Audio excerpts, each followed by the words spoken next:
চট্টগ্রামের এমন কোন জমিন নাই যেখানে আমার পাও পড়ে নাই। এই 28 বছর জীবনে ঘুরে ফিরে বাংলাদেশের কয়েকটি জায়গাকে চিহ্নিত করেছি। একটি হচ্ছে কক্সবাজার জেলা, দক্ষিণ চট্টগ্রাম, নোয়াখালীর বৃহত্তর একটি অংশ, সিলেটের বৃহত্তর একটি অংশ, আর কুমিল্লা গোটা জেলার মধ্যে একমাত্র চট্টগ্রাম উপজেলা।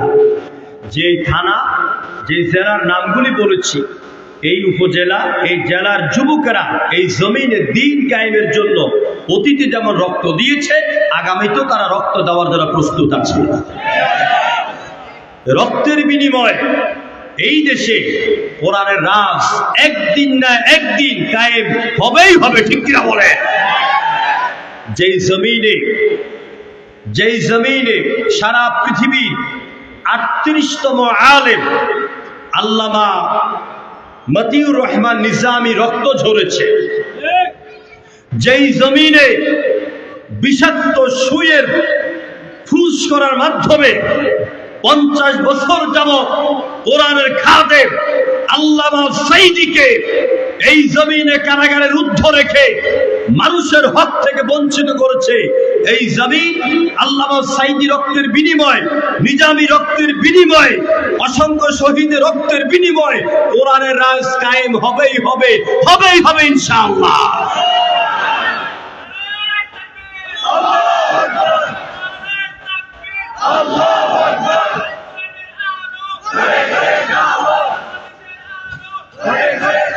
আমার ভাইয়েরা, আমি কিন্তু আবেগ প্রবণ হয়ে কথা বলছি না। আমি শুধু আপনাদের ময়দান গরম হওয়ার জন্য কথা বলছি না। আমি যেটা কথা বলছি, ওই আল্লাহর উপর আমার পূর্ণ ঈমানের তাওয়াক্কুল নিয়ে আমি কথা বলছি, এটাই বাস্তব হবে ইনশাআল্লাহ। আল্লামা সাইদি বলেছেন, ইঁদুরের গর্ত পাবে না পালাবার জন্য। কথা কি বাস্তব হয়েছে নাকি হয় নাই? যারা কোরআন সামনে নিয়ে কথা বলে তারা আন্দাজ আর অনুমান নিয়ে কথা বলে না, তারা আল্লাহর উপর তাওয়াক্কুল করে আল্লাহর সাহায্য নিয়ে এরা জাতিকে একটি বাস্তব শব্দের দিকে এগিয়ে নিয়ে যায়। সুতরাং আমরা অনেক নির্যাতিত, অনেক নিপীড়িত, নিগৃহীত, নিষ্পেষিত, লাঞ্ছিত, অনেক কিছু থেকে বঞ্চিত। আমাদের দেহ, আমাদের কলিজা অনেক রক্তাক্ত। আজ যাদের রক্তের বিনিময়ে আমরা এখানে বুক খুলে কথা বলার সাহস পেয়েছি, আপনারা আয়োজন করতে পেরেছেন, নয়া স্বাধীনতার জন্য যেসব ভাইয়েরা বোনেরা রক্ত দিয়েছেন, জীবন দিয়েছেন, আল্লাহ তাদের কবরগুলোকে জান্নাতের টুকরা বানাইয়া দাও। আমি এখন আপনাদের সামনে কোরআন নিয়ে খানিকটা কথা বলি, আমি মূল তাফসিরে চলে যাব। কোরআন তো বুঝতে হবে।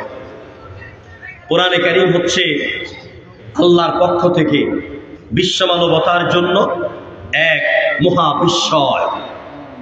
এটি মানব জাতির মুক্তির সনদ। এই কোরআন শুধু তেলাওয়াতের জন্য, বুকে মুখে চুমা খাওয়ার জন্য, মানুষ মরলে পরে হুজুরদেরকে দাওয়াত দিয়ে এক খতম কোরআন পড়াবার জন্য কোরআন দুনিয়াতে নাসিল হয় নাই।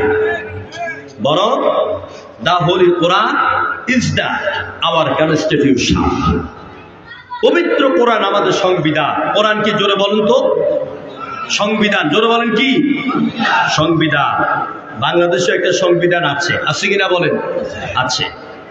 এই সংবিধান যতদিন থাকবে এই দেশের মানুষের মুক্তি মিলবে না। এই সংবিধান দিয়ে মানুষের মুক্তি মিলবে না। গরিব, দুঃখী, নিপীড়িত জনতা মুক্তি যদি পেতে হয়, আল্লাহর কোরআনকে সংসদে পৌঁছায়া দিতে হবে। সংসদে কোরআন আছে, কে বলে নাই? সংসদে কোরআন আছে শুধুমাত্র অনুষ্ঠান শুরু হওয়ার আগে একটু তেলাওয়াতের জন্য, কিন্তু কোরআনের আইন সংসদে বাস্তবায়ন হয় না। আমরা আগামী দিনে বাংলাদেশের সংসদে প্রত্যেকটি আইন আল্লাহর কোরআন দিয়া বাস্তবায়ন করতে চাই। কোরআন সংসদে নয়, আমরা আদালত নিতে চাই, সচিবালয়ে নিতে চাই, মন্ত্রণালয়ে নিতে চাই। কোরআনের আলোকে SP, IB, police, army, RAB, army intelligence, প্রশাসনের যত বিভাগ আছে কোরআনের আইন দিয়া ইনশাআল্লাহ পরিচালিত হবেই হবে। এই জন্য কোরআন বুঝতে হবে। আচ্ছা বলেন তো, এই যে কোরআন, এটা নাম কয়টা জানেন আপনারা? এই কোরআনের নাম রয়েছে 56টা নাম। কতটা নাম? 56টা নাম। আল্লামা জালালউদ্দিন সুয়ুতী রাহিমাহুল্লাহ আল ইতকান নামক কিতাব লিখেছেন। কোরআন থেকে 56টা নাম নিয়ে প্রতিটি নামের ব্যাখ্যা করেছেন তিনি। কোরআনের নামের উপর তাফসীর শুরু করলে ঘন্টার পর ঘন্টা চলে যাবে। আমি শুধু আপনাদের জানার জন্য, বোঝার জন্য, মনে রাখার জন্য 4-5টা নাম বলবো। কোরআনের এক নাম হলো কোরআন। আর এই কোরআন নাম দুনিয়ার কোনো নবীও রাখেন নাই, রাসূলও রাখেন নাই, কোনো মুসলমানও রাখেন নাই। কোরআন নাম রেখেছেন স্বয়ং আরশের মালিক আল্লাহ। কে রেখেছেন? আল্লাহ। ইন্নাহু লাকুরআনুন কারীম। আল্লাহ পাক বলছে নিশ্চয়ই এটি সম্মানিত কোরআন। এটা কোরআন অর্থ কি? কোরআনকে কোরআন কেন বলা হয়? মুসলমান ওয়াজে আসবেন কিছু শেখার জন্য। কোরআনকে কোরআন এই জন্য বলা হয়, এটি কারাআ ইয়াকারাউ মাসদার থেকে এসেছে। যেই কিতাব আল্লাহর আকাশের নিচে জমিনের উপরে সব চাইতে বেশি তেলাওয়াত করা হয়, সব চাইতে বেশি পাঠ করা হয়, সেই কিতাবের নাম রেখেছেন আমার আল্লাহ পাক কোরআন। সুবহানাল্লাহ। কোরআনের মতন আরেকটা কিতাবের নাম বলেন যে কিতাবে এত বেশি দুনিয়াতে পাঠ করা হয়।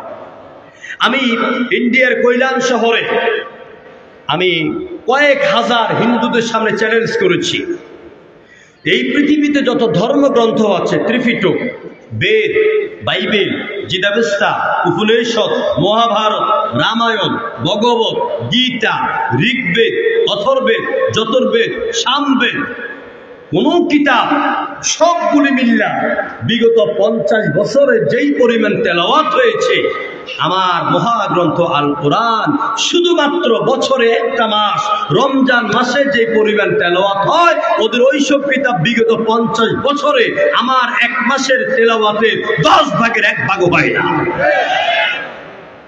এই হচ্ছে সে কিতাব কোরআন। কি সুন্দর তেলাওয়াত এই কিতাবে। সাউদ আশ-শুরাইম কাবা শরীফের ইমাম, গত 2023 সালে মদিনা বিশ্ববিদ্যালয় আমার একটা মাহফিল ছিল। সেখানে সৌদি আরবের আপনার আব্দুর রহমান আস-সুদাইসি, সাউদ আশ-শুরাইম সহ অসংখ্য আলেমরা ছিলেন। সেখানে সাউদ আশ-শুরাইম যখন কোরআন তেলাওয়াত করেছেন, আমি দেখলাম মানুষের চোখ দিয়া শুধু পানি ঝরছে। কি মধুর তেলাওয়াত! শুনে নাই আপনারা? যারা মক্কায় যান তারা শুনেন। এখন আর উনি ইমামতির মধ্যে নাই। মোহাম্মদ বিন সালমান বর্তমান সৌদি আরবের জালিম বাদশাহ, তিনি মুনাফিকের বিরুদ্ধে কাবা শরীফে খুতবা দেওয়ার কারণে তার ইমামতি থেকে তাকে বরখাস্ত করা হয়েছে। যেমনটা বিগত বছরে আমরাও এরকম নির্যাতনের শিকার হয়েছি। আমাকেও 2021 সালে গুম করার চেষ্টা করা হয়েছিল উত্তর বাড্ডা খানবাগ মসজিদ থেকে। পরবর্তীতে ইমামতি ছেড়ে দিয়েছি। তারপর 4টা মামলা করেছে। গত 12 নভেম্বর এই 4টা মামলা থেকে মুক্ত হয়েছি। প্রিয় ভাইরা, সাউদ আশ-শুরাইম কি তেলাওয়াত!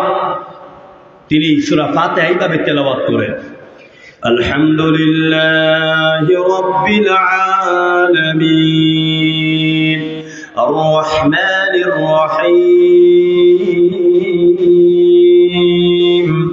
মালিকি ইয়াউমিদ্দিন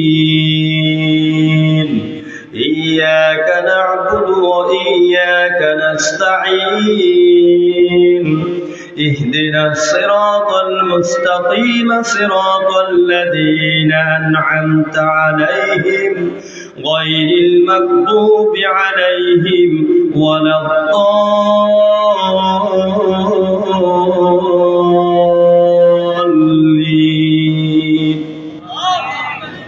ভালো লাগে না খারাপ লাগে? এটা কি তেলাওয়াত করেছি বলেন তো? কোরআন। এবার একটু বেদ তেলাওয়াত করে দেখেন। বেদ, হিন্দু ধর্মের বেদ আছে না? বেদ একটু পড়ি দেখেন, মজা লাগেনি, সুদ দিয়ে পড়বো। হোতার বিন্দ্র মহাসুরিন্দ্র, শুনতেছেন? হোতার বিন্দ্র মহাসুরিন্দ্র, অল্লং জ্যেষ্ঠং শ্রেষ্ঠং পরমং ব্রহ্ম, অল্লাম রহস্যল্ল কাং বরস্য দীর্ঘাতক। মজা লাগে? লাগবে না। এটি মানুষের তৈরি করা মন্ত্র, আর যেটা পড়লাম এটা লাউহে মাহফুজের কালাম। আল্লাহু আকবার। আমি কোরআন নিয়ে কথা বলে ঘন্টার পর ঘন্টা বলতে পারবো, ভূগোল দিয়া, বিজ্ঞান দিয়া, ফিলোসফি দিয়া, মহাশূন্য দিয়ে, ব্ল্যাক হোল, মিল্কওয়ে গ্যালাক্সি দিয়া, শুধু কোরআনের আয়াত। এখানে যত সরঞ্জাম আছে সব কোরআনের আয়াত দিয়ে বলতে পারবো, কিন্তু আমার আলোচনার বিষয় এটা না। আমি বোঝাতে চাচ্ছি কোরআনে কারীম শুধুমাত্র তেলাওয়াতের জন্য, ঝাড়ফুঁকের জন্য, আর তাবিজ লেখা গলার মধ্যে দেওয়ার জন্য, আর বিয়ের সময় মেয়ের বিয়ের গাড়িতে মখমলের কাপড় ফেসাইয়া কোরআন দেওয়ার জন্য দুনিয়াতে আসে নাই। বরং কোরআন কেন এসেছে আল্লাহ বলে দিচ্ছে। আল্লাহ রাব্বুল আলামিন বলেন, আলিফ লাম রা কিতাবুন আনজালনাহু ইলাইকা লিতুখরিজান নাসা মিনাজ-যুলুমাতি ইলান নূর। সূরা ইব্রাহিমের প্রথম নম্বর আয়াতটি 13তম পারার একেবারে শেষ আয়াতের মধ্যে আল্লাহ পাক বলে দিলেন, ও নবী, আমি আপনার কাছে এই কোরআন এই জন্য দিলাম যাতে করে আপনি এই কোরআনের শিক্ষা প্রশিক্ষণ দিয়ে সমাজের সব মানুষকে সকল প্রকারের অন্ধকার থেকে বের করে আলোর দিকে নিয়ে আসতে পারেন। সুবহানাল্লাহ। লিতুখরিজান নাসা মিনাজ-যুলুমাতি ইলান নূর। লিতুখরিজা, যেন আপনি বের করতে পারেন। কোথায় থেকে? মিনাজ-যুলুমাত, জমা ব্যবহার করা হয়েছে। অন্ধকার একটা না, এই রাতের অন্ধকার নয় শুধু, এই অন্ধকার হচ্ছে চুরি, ডাকাতি, সন্ত্রাস, হাইজাক, রাহাজানি, জেনাবে বিচার, মিথ্যা কথা বলা, মিথ্যা আইন রচনা করা, মিথ্যা তহমত দিয়ে মানুষকে ফাঁসানো, অসহায়ের উপর অত্যাচার করা, শিরক করা, বেদাত করা, সকল প্রকারের নাস্তিক্যবাদিতা থেকে সকল প্রকারের মানুষের তৈরি করা মতবাদ, যেমন feudalism, communism, secularism, socialism, Karl Marx, Lenin, Hume, Galileo, Copernicus, Kepler, Darwin, Hegel, Mao Tsetung, এই সব মানুষের তৈরি করা মতবাদ থেকে মানুষকে মুক্ত করে ইলাল নূর, আইলাল ঈমান, আইলাল ইসলাম, আইলাল জান্নাহ, ঈমানের মতো নিয়ামত দান করে, ইসলামের মতো নিয়ামতে ঢুকাইয়া আপনি জান্নাতে যেন গোটা দুনিয়ার মানুষকে ঢুকাইয়ে দিতে পারেন, এই জন্য আপনার কাছে আমি কোরআন নাযিল করলাম। আর আস্তে কোন সুবহানাল্লাহ। একবার সুবহানাল্লাহ বলে নাকি কয়টা দেখছেন? জানেন না তো, এই জন্য সুবহানাল্লাহ ঠেললে বাইর করতে হয়। সুবহানাল্লাহর ফাঁক দিয়ে কুদর ওয়াজ করে দেয়। এই যে কোরআন প্রতি অক্ষরে কয় নাকি? জোরে কোন না।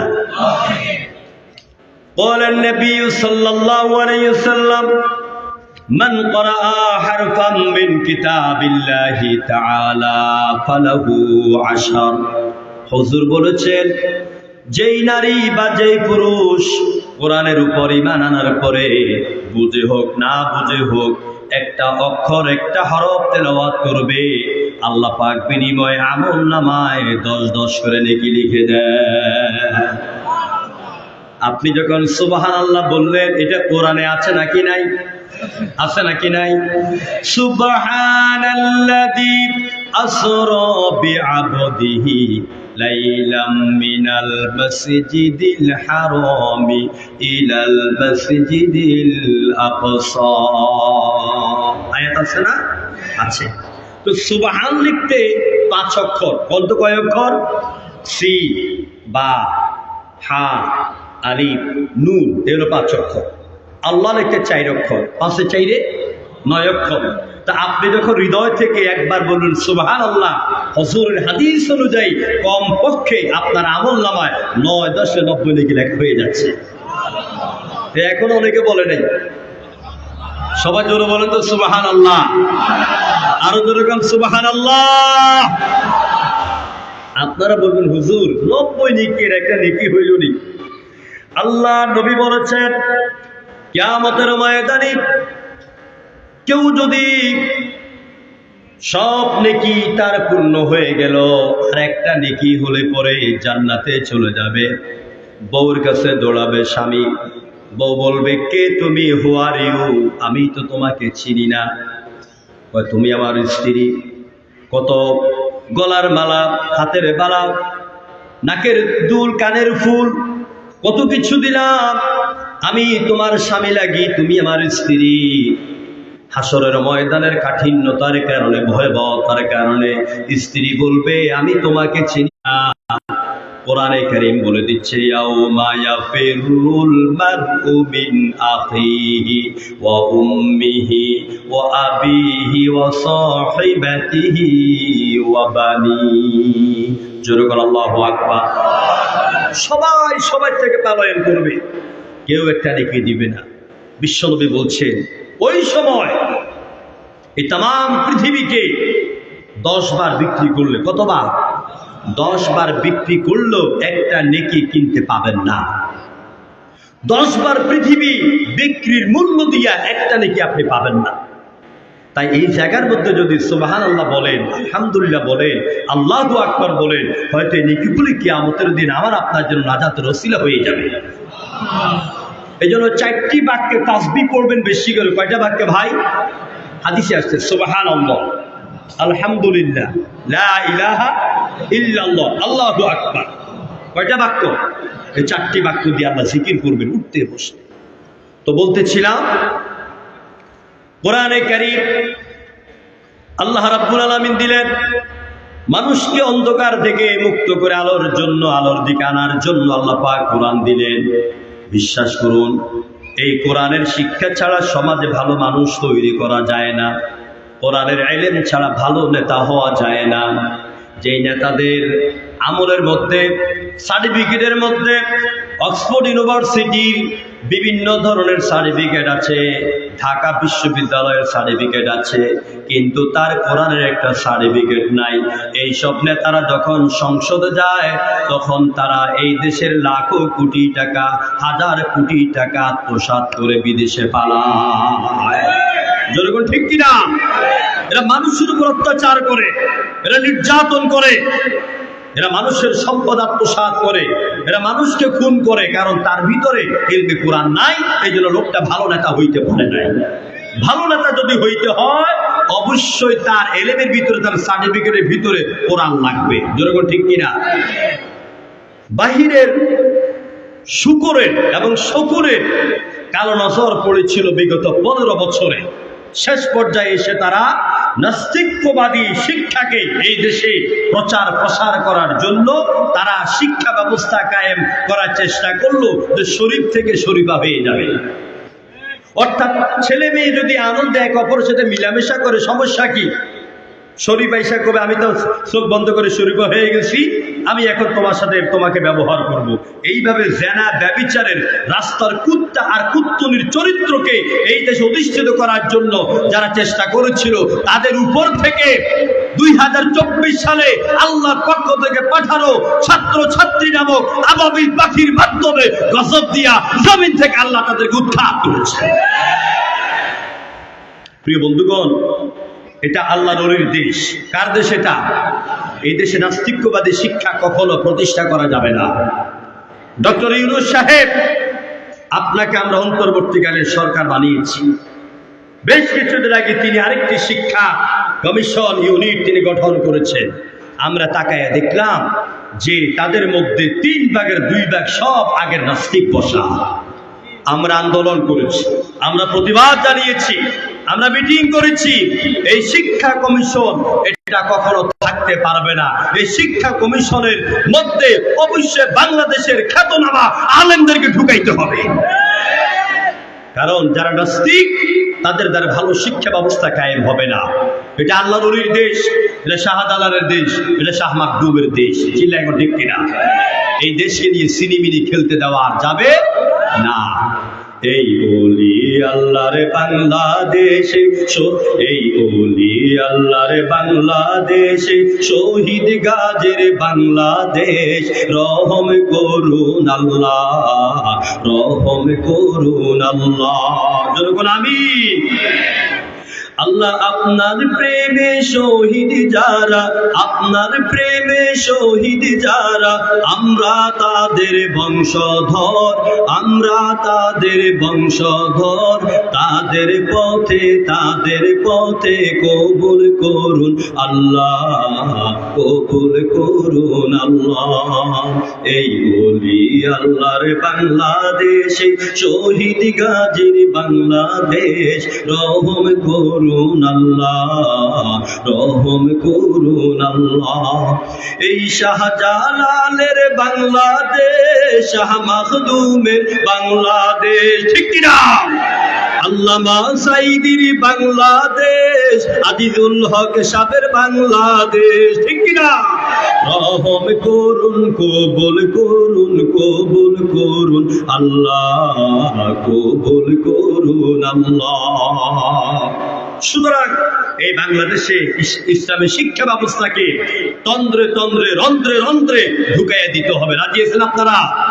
আমাদের স্কুল কলেজ বিশ্ববিদ্যালয় সর্বত্র বুখারী এবং কোরআনকে পাঠ পাঠ করে ঢুকিয়ে দিতে হবে, যাতে করে আগামী দিনে এই জমিনে কোরআনের রাজ কায়েমের জন্য সুদ মুক্ত, দুর্নীতি মুক্ত, চাঁদাবাজ মুক্ত, সন্ত্রাস মুক্ত দেশ গঠনের জন্য যাতে ওমর তৈরি হয়। আরেকজন ওমর আল্লাহ আমাদেরকে দান করো, আমরা বলি আমিন। ওমর লাগবে, ওমরের চরিত্র লাগবে, ওমর মতো সাহসী যুবক লাগবে, তাহলেই চাঁদাবাজ, ধর্ষণকারী, হত্যাকারীদেরকে শায়েস্তা করা যাবে। যেরকম ঠিক কিনা?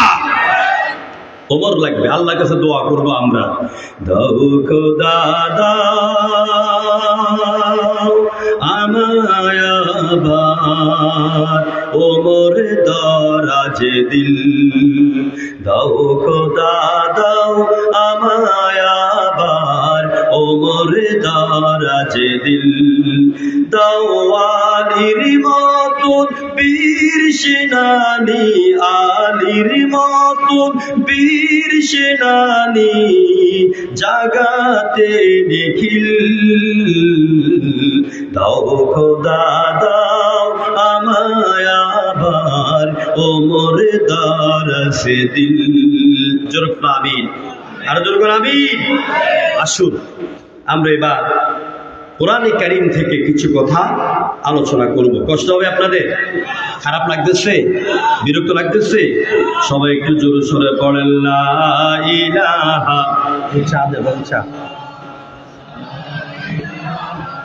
ইল্লাল্লাহ, জোরে লা ইলাহা ইল্লাল্লাহ, জোরে লা ইলাহা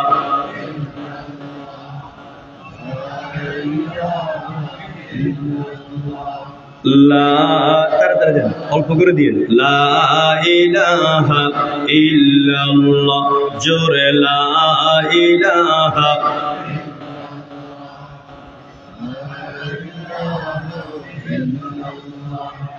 লা ইলাহা ইল্লাল্লাহ, জোরে লা ইলাহা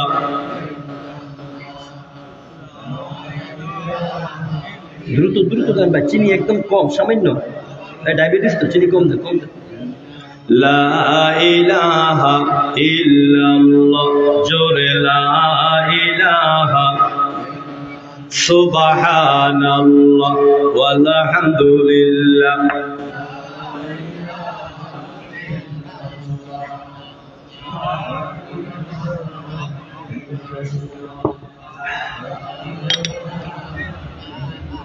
লা ইলাহা ইল্লাল্লাহ মুহাম্মাদুর রাসূলুল্লাহ। জোরে পড়েন সাল্লাল্লাহু। সবাই আমার সাথে পড়ে, আউযু বিল্লাহি মিনাশ শাইতানির রাজীম, বিসমিল্লাহির রাহমানির রাহিম। ইয়া আইয়ুহাল্লাযীনা আমানু তাকুল্লাহা হাক্কা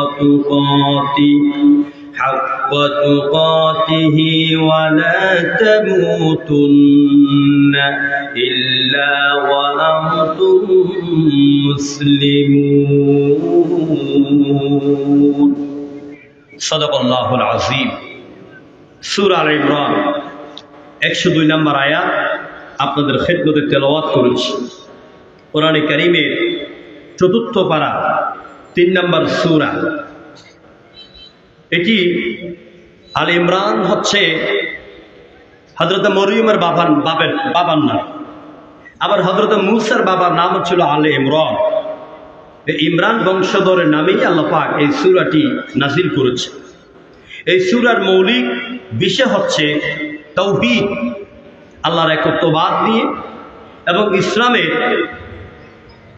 অনেকগুলি গুরুত্বপূর্ণ দিক নিয়ে আল্লাহ পাক এখানে কথা বলেছে। আমি যে আয়াত তেলাওয়াত করেছি, এই আয়াতের অর্থ হচ্ছে ইয়া আইয়ুহাল্লাযীনা আমানু, হে ঈমানদারেরা, ইত্তাকুল্লাহ, আল্লাহকে ভয় করো। কাকে ভয় করতে হবে? আরো জোরে বলেন, আল্লাহকে ভয় করো। হাক্কা তুকাতিহি, যেইভাবে তাকে ভয় করা উচিত, তাকওয়ার হক আদায় করে তাকে ভয় করো। ওয়ালা তামুতুন্না ইল্লা ওয়া আনতুম মুসলিমুন, আর মুসলমান হওয়া ছাড়া মৃত্যুবরণ করো না। যেই মৃত ব্যক্তিদের রূহের মাগফিরাতের কামনায় আপনারা মাহফিলের আয়োজন করেছেন, এই জন্য আমি আয়াতটা বেছে নিয়েছি যে যারা মরে গেল তারা তো গেল, আমাকে আপনাকে মরতে হবে নাকি হবে না? মরতে হবে কি না? তো মরবেন কেমনে?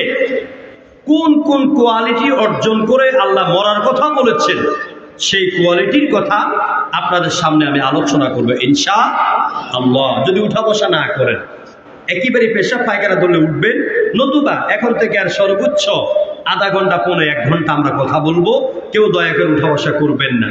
আমি তো ছোট্ট মানুষ, নগণ্য মানুষ, সবার শেষে দিয়া আমাকে দিয়েছে। আর আপনারা যারা আছেন, আপনারা ক্লাসের ফার্স্ট বয়, আপনারা যারা শেষে দিয়ে আছেন, তারা কোরআনকে ভালোবাসেন, কোরআন বুঝেন, এই জন্য আপনারা বসে আছেন। আলহামদুলিল্লাহ। প্রিয় ভাইরা, তো আল্লাহ তাআলা বলছেন ইয়া আইয়ুহাল্লাযীনা আমানু, হে ঈমানদারেরা। এই আয়াতের মধ্যে 3টি পার্ট আছে। কয়টি পার্ট? 1 নম্বর অংশ হচ্ছে ঈমান নিয়ে কথা, 2 নম্বরে হচ্ছে ঈমানের সাথে সম্পৃক্ত যে বিষয়টা, ওটার নাম হলো তাকওয়া, 3 নম্বরে হচ্ছে মুসলিম বা মুসলমান, ইসলাম। এই 3টা বিষয় আয়াতের ভিতরে জায়গা পেয়েছে। এক একটা বিষয়ের উপরে কথা বললে অন্তত 2-2.5 ঘন্টা বললে আপনাদের তৃপ্তি মিটবে। আমি খুব সংক্ষেপে এই 3টা পার্ট নিয়ে আপনাদের সামনে কথা বলবো ইনশাআল্লাহ। আল্লাহ তাআলা বলছেন ইয়া আইয়ুহাল্লাযীনা আমানু, হে ঈমানদারেরা। এখানে আমরা যারা আছি, আমাদের সবার পরিচয় হচ্ছে আমরা ঈমানদার। আমরা সবাই কি? হুজুর, মাওলানা, মুহাদ্দিস, স্কুলের শিক্ষক, ঠেলাওয়ালা, রিক্সাওয়ালা, আমরা যারা আছি সবাই কি?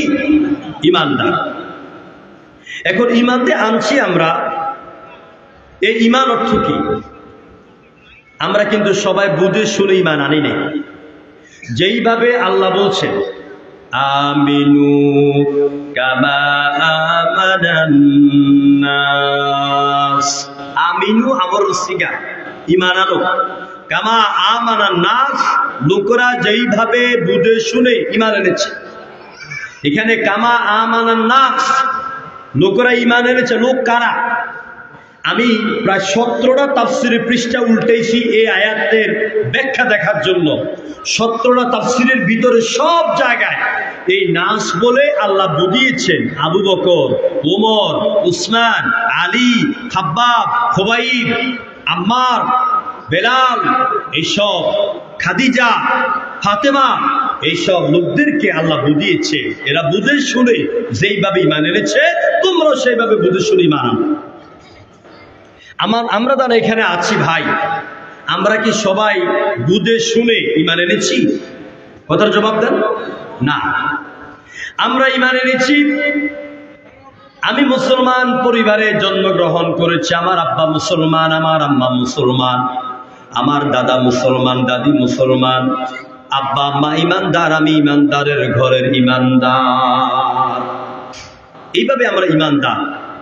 কিন্তু লা ইলাহা ইল্লাল্লাহ এই কথার ভিতরে কি আছে, কি বলা আছে, এটার দাবি কি, এটার হুকুম কি, এটা বুঝে শুনে আমরা কেউ ঈমান আনি নাই। জোরে বল ঠিক কিনা? এই কালিমা কি বুঝেছিল ফিরাউন? কে বুঝেছিল? এই কালিমাকে বুঝেছিল ফিরাউন। হযরতে মূসা, আল্লাহ রাব্বুল আলামিন মূসাকে বললেন, ইযহাব ইলা ফিরআউনা ইন্নাহু তাগা। ও মূসা, তোমাকে আমি যে নবুয়তের দায়িত্ব দিয়েছি, তাওহীদ প্রতিষ্ঠার দায়িত্ব দিয়েছি, আগে তুমি এই কালিমার দাওয়াত পৌঁছায়া দাও ফিরআউনের কাছে। সে হলো একটা খোদাদ্রোহী, ও আল্লাহর বিশ্বাস করে না। তুমি ওর কাছে যাও, তুমি তার কাছে গিয়ে দাওয়াত দিয়ে দাও, লা ইলাহা ইল্লাল্লাহ। যখন হযরত মূসা এই কালেমার দাওয়াত নিয়ে ফিরআউনের কাছে গেল, যাওয়ার পরে ফিরআউন বলতেছে, মূসা, আমি ছাড়া কি অন্য কোনো ইলাহ আছে নাকি? আমি তো বড় ইলাহ, আমি ছাড়া তোমার অন্য কোনো রব আছে নাকি? আনা রব্বুকুমুল আলা, আমি তো বড় খোদা। এখানে আপনারা জানেন, পৃথিবীতে নমরুদ, ফিরাউন কেউ বলে নাই আনা আল্লাহ, আমি আল্লাহ, কেউ বলে নাই। সবাই বলেছে আনা রব্বুকুমুল আলা, আমি তোমাদের বড় রব, বড় খোদা।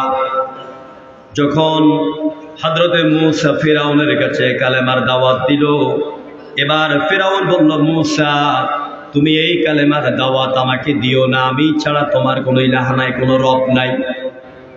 হযরতে মূসাকে অনেক ভয় দেখালো, ভীতি দেখালো, কিন্তু মূসা আলাইহিস সালাতু ওয়াস সালাম কোনো ভয়কে কোনো ভয় করলেন না। ফিরাউনের রক্ত রাঙ্গানো চক্ষুকে ভয় করলেন না। তিনি ফিরাউনের কাছে গেলেন যখন এই কালেমার দাওয়াত নিয়া। কোরআনে কারীম বলছে তখন ফিরাউনের অবস্থা কি হলো।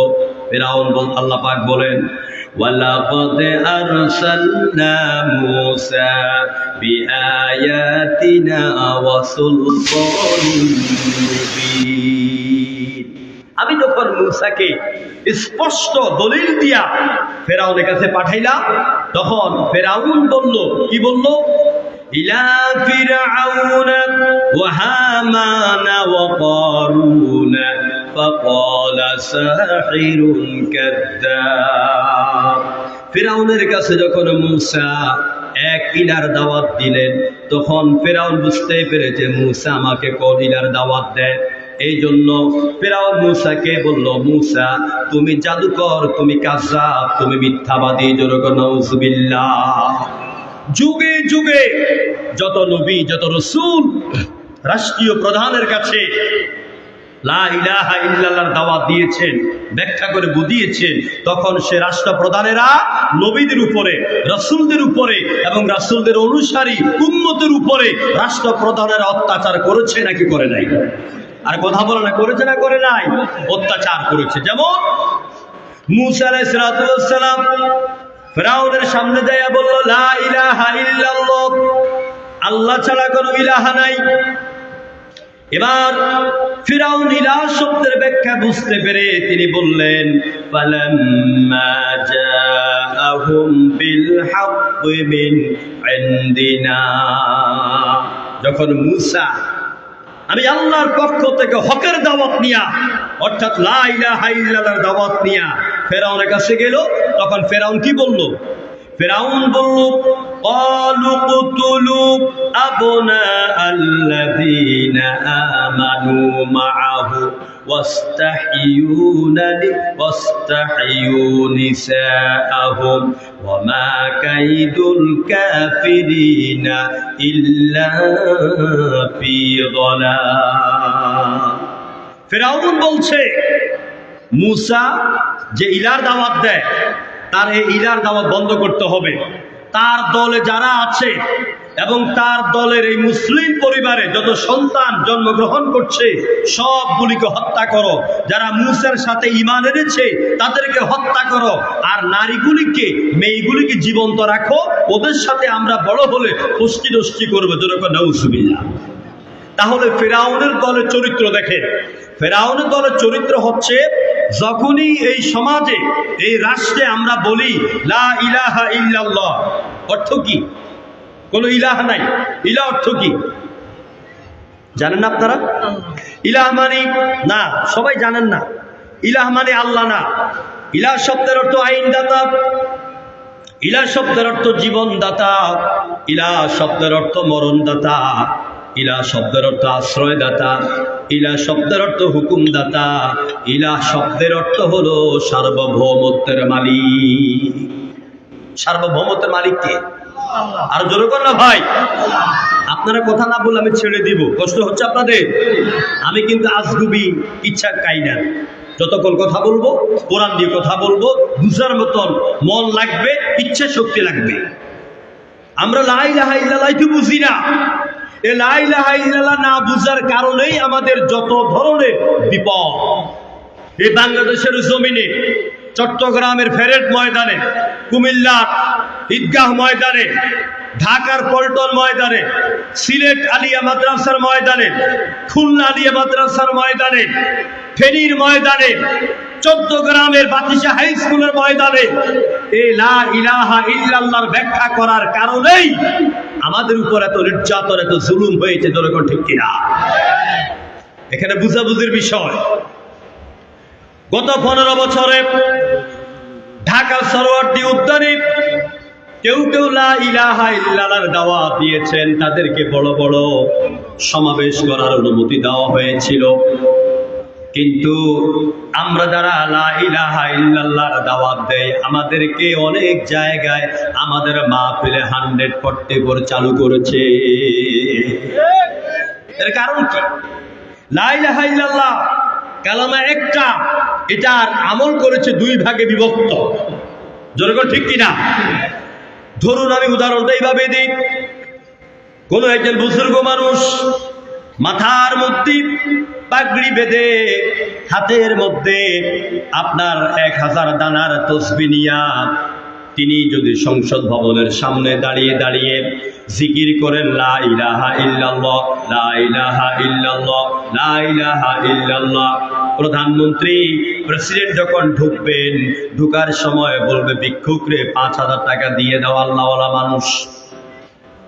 ঠিক এই জায়গার মধ্যে আরেকজন লোক যদি মুখের মধ্যে খোঁচা খোঁচা দাড়ি, প্যান্ট পরুয়া ব্যক্তি, শার্ট গায়ে দেওয়া ব্যক্তি, এই লোকে লা ইলাহা ইল্লাল্লাহ আরবিতে বলে না, বাংলাতে বলছে আল্লাহ ছাড়া কোনো আইনদাতা নাই, জীবনদাতা নাই, আল্লাহ ছাড়া কোনো মরণদাতা নাই, আল্লাহ ছাড়া সার্বভৌমত্বের মালিক কেউ নাই, আল্লাহ ছাড়া কারো আইন মানি না, কারো হুকুম মানি না, কারো আইন মানি না।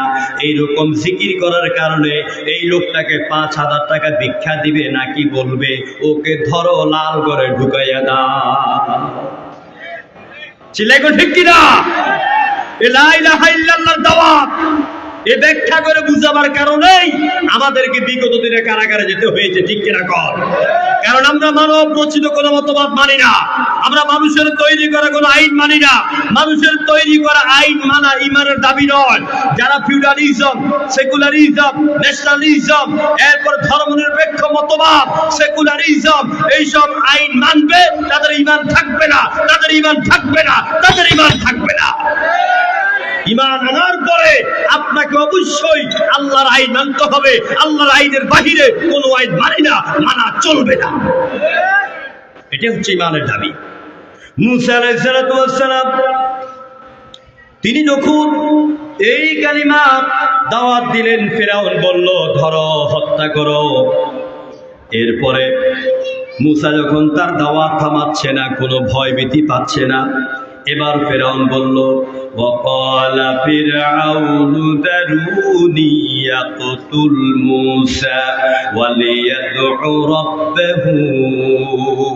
ফিরআউন বলল, তার মন মন্ত্রী পরিষদকে, আমাকে তোমরা ছেড়ে দাও, যেন ফেরাউনকে কেউ ধরে রেখেছে, আমাকে ছাড়ো। আক্তুল মূসা ওয়ালিয়াদু রাব্বা, মূসা যদি আমাকে বাদ দিয়া অন্য কাউকে রব মানে, রব অর্থ কি বলেন তো? হ্যাঁ, আরে 14 গ্রামের মানুষ এত ওয়াজ শুনেন, এত বড় বক্তা আসে, জবাবটা দিতে পারলেন না। আল্লাহ তো হচ্ছে, আল্লাহর একটা সেবতী নাম হচ্ছে রব। আল্লাহর কত নাম কোন তো? মাশাআল্লাহ, এটাই আপনারা জানবেন, ভিতর কথা জানার কথা নয়। কোরআনে আল্লাহ 99টা নাম আছে, মূলত আল্লাহর নাম হচ্ছে 1000। কত নাম? আল্লাহর নাম রয়েছে 1000। তাওরাতে আছে 300, জবুরে আছে 300, দাউদে আবু দাউদ আপনার দাউদ শরীফে আছে 300, কোরআনে আছে 100, এই কোরআনে আছে 99, এই হলো 399। একটা নাম আল্লাহর কাছে লুকায়িত আছে, এই মোট হলো 1000 নাম। আল্লাহ পাকের 99 নামের মধ্যে রব হচ্ছে আল্লাহর একটা সিফাতি নাম, আসমাউল হুসনা। আল্লাহ রয়েছে সুন্দর সুন্দর নাম। রব মানে আল্লাহ নয়, আর আল্লাহ মানে রব নয়। রব মানে প্রতিপালক। রব মানে কি? রব মানে প্রতিপালক। রবের 31টি অর্থ আমি কোরআন থেকে বের করেছি। 2011 সালে ভারতের কৈলান শহরে এই 31টি অর্থের উপরে একই ময়দানে 3 দিন তাফসীর করার পরে আমার হাতে ইন্ডিয়াতে 11 জন হিন্দু ইসলাম কবুল করার কারণে আমাকে 3 দিন ইন্ডিয়ার কারাগারে বন্দী রেখেছিল। আমার ভাইরা, রব মানে সামঞ্জস্য দানকারী, রব মানে আইনদাতা, জীবনদাতা, মরণদাতা। রবের অনেক ব্যাখ্যা আছে। রব বলা হয় তাকে যিনি জন্ম থেকে মৃত্যু পর্যন্ত একজন মানুষের সকল চাহিদা না চাইলেও মিটিয়ে দেন, তাকে বলা হয় রব। আরে কি বলা হয়? রব। রব মানে আইনদাতা, রব মানে জীবনদাতা। ফেরাউন বলল, মূসা যদি আমাকে বাদ দিয়া আর একবার তার রবকে ডাকে, আকতুলু মূসা, আমি মূসাকে হত্যা করব। আপনারা এই আয়াত থেকে শিক্ষা নেবেন, ফেরাউনের গোষ্ঠীর একটাই তাদের বক্তব্য, যারা তাদের মতের বিরুদ্ধে কথা বলবে তারা তাদেরকে ধরে ধরে আয়না করে ঢুকাইয়া হত্যা করে। যেরকম ঠিক কিনা? এটা ফেরাউনের দলের চরিত্র।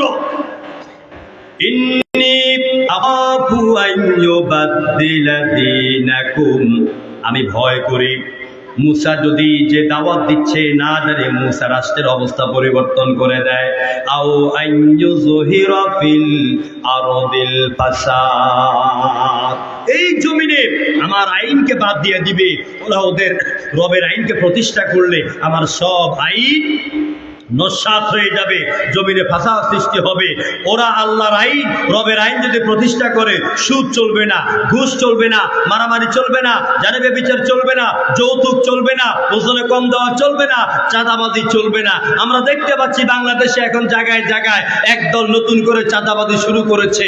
আমরা সতর্ক করে বলে দিতে চাই, আগের পয়সার পৃষ্ঠাকে যেই কারণে উল্টেছি, তোমরা যদি ওই পথ ধরো তোমাদেরকে উল্টাই দেব।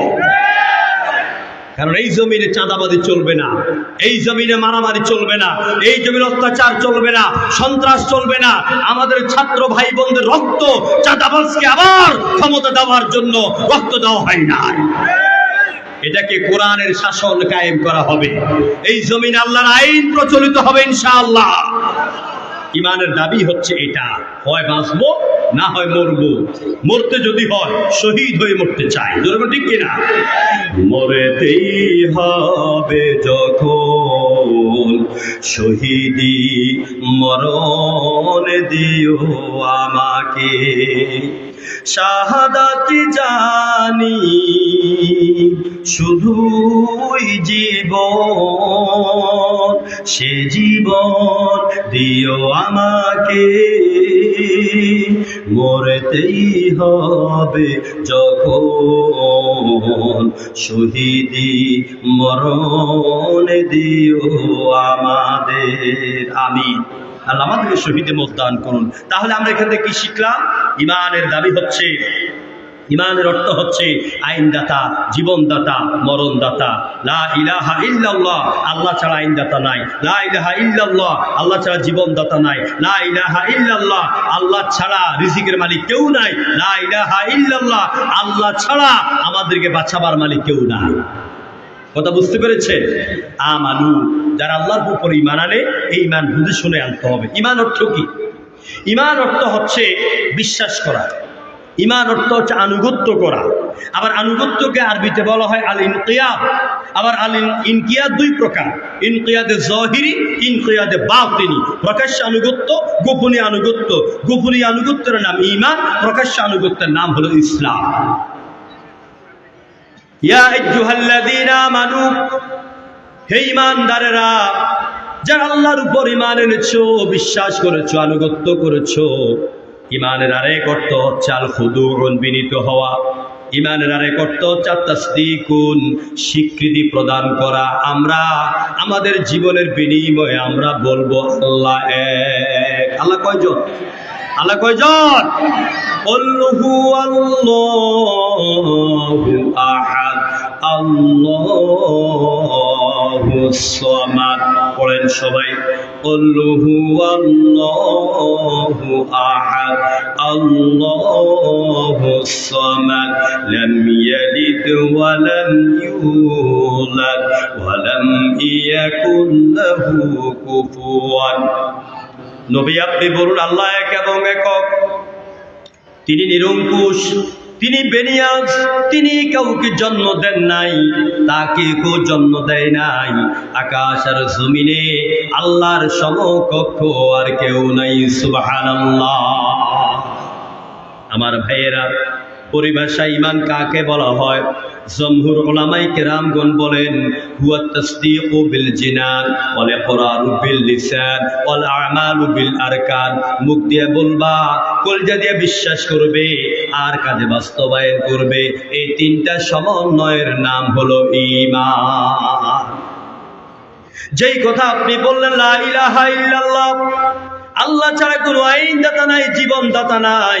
জীবনের অর্থনীতির বেলায়, ব্যাংকিং খাতে, ব্যবসার খাতে, বিবাহের খাতে, রাজনৈতিক ক্ষেত্রে, মিছিলের ক্ষেত্রে, বক্তৃতার ক্ষেত্রে, ওই জায়গায় বলতে হবে আল্লাহ ছাড়া আর কারো আইন মানি না।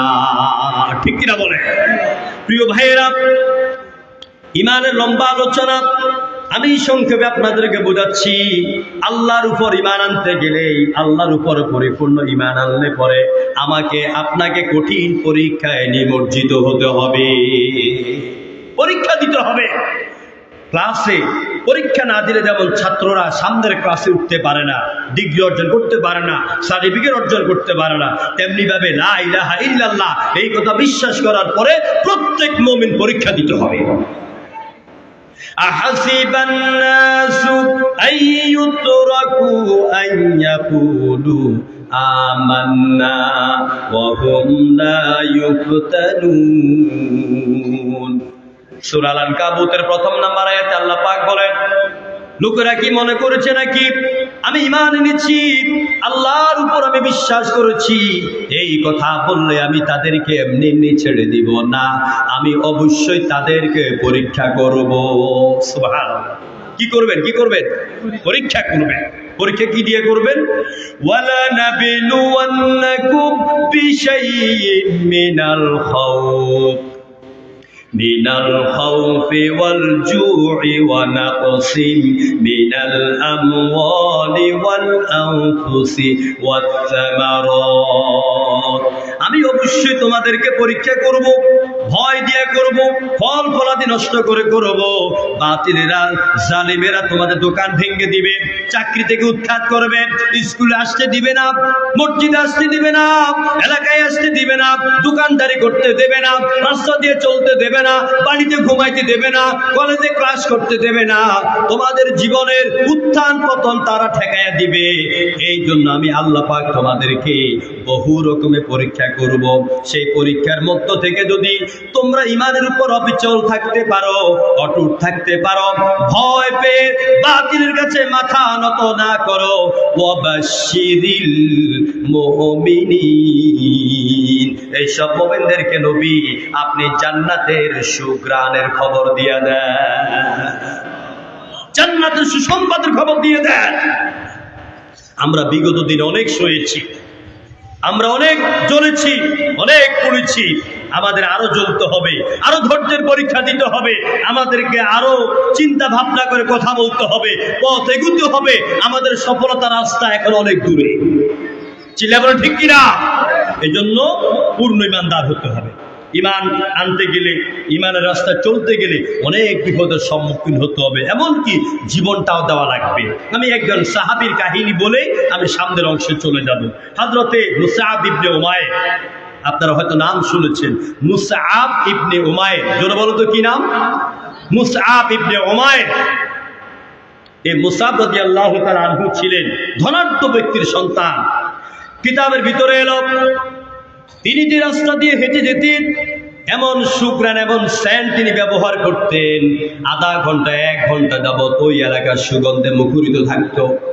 এই মুসআব তিনি তার বন্ধুদের সাথে চলতে চলতে হঠাৎ করে তিনি নবুয়তের মাধ্যমে ইমানের দাওয়াত পেয়ে গেলেন। মুসআব চুরি করে তিনি কালেমা পড়ে ইমানদার হয়ে গেলেন। সুবহানাল্লাহ। চতুর্দিকে মুসআবের ইমানের খবরটা পৌঁছে গেল। বাবার কাছে খবর এলো, মায়ের কাছে খবর এলো, বাড়িতে মুসআব বাড়িতে এলো। ও মায়ের জিজ্ঞাসা করছে, মুসআব শুনেছি তুমি নাকি এই মুহাম্মদের নতুন কালিমা গ্রহণ করেছো, মুহাম্মদের মুরিদ হয়েছ। কয় বাবা আপনি কোথা থেকে শুনেছেন? কয় হ্যাঁ আমি শুনেছি। ঠিক কিনা? কয় জি বাবা ঠিক।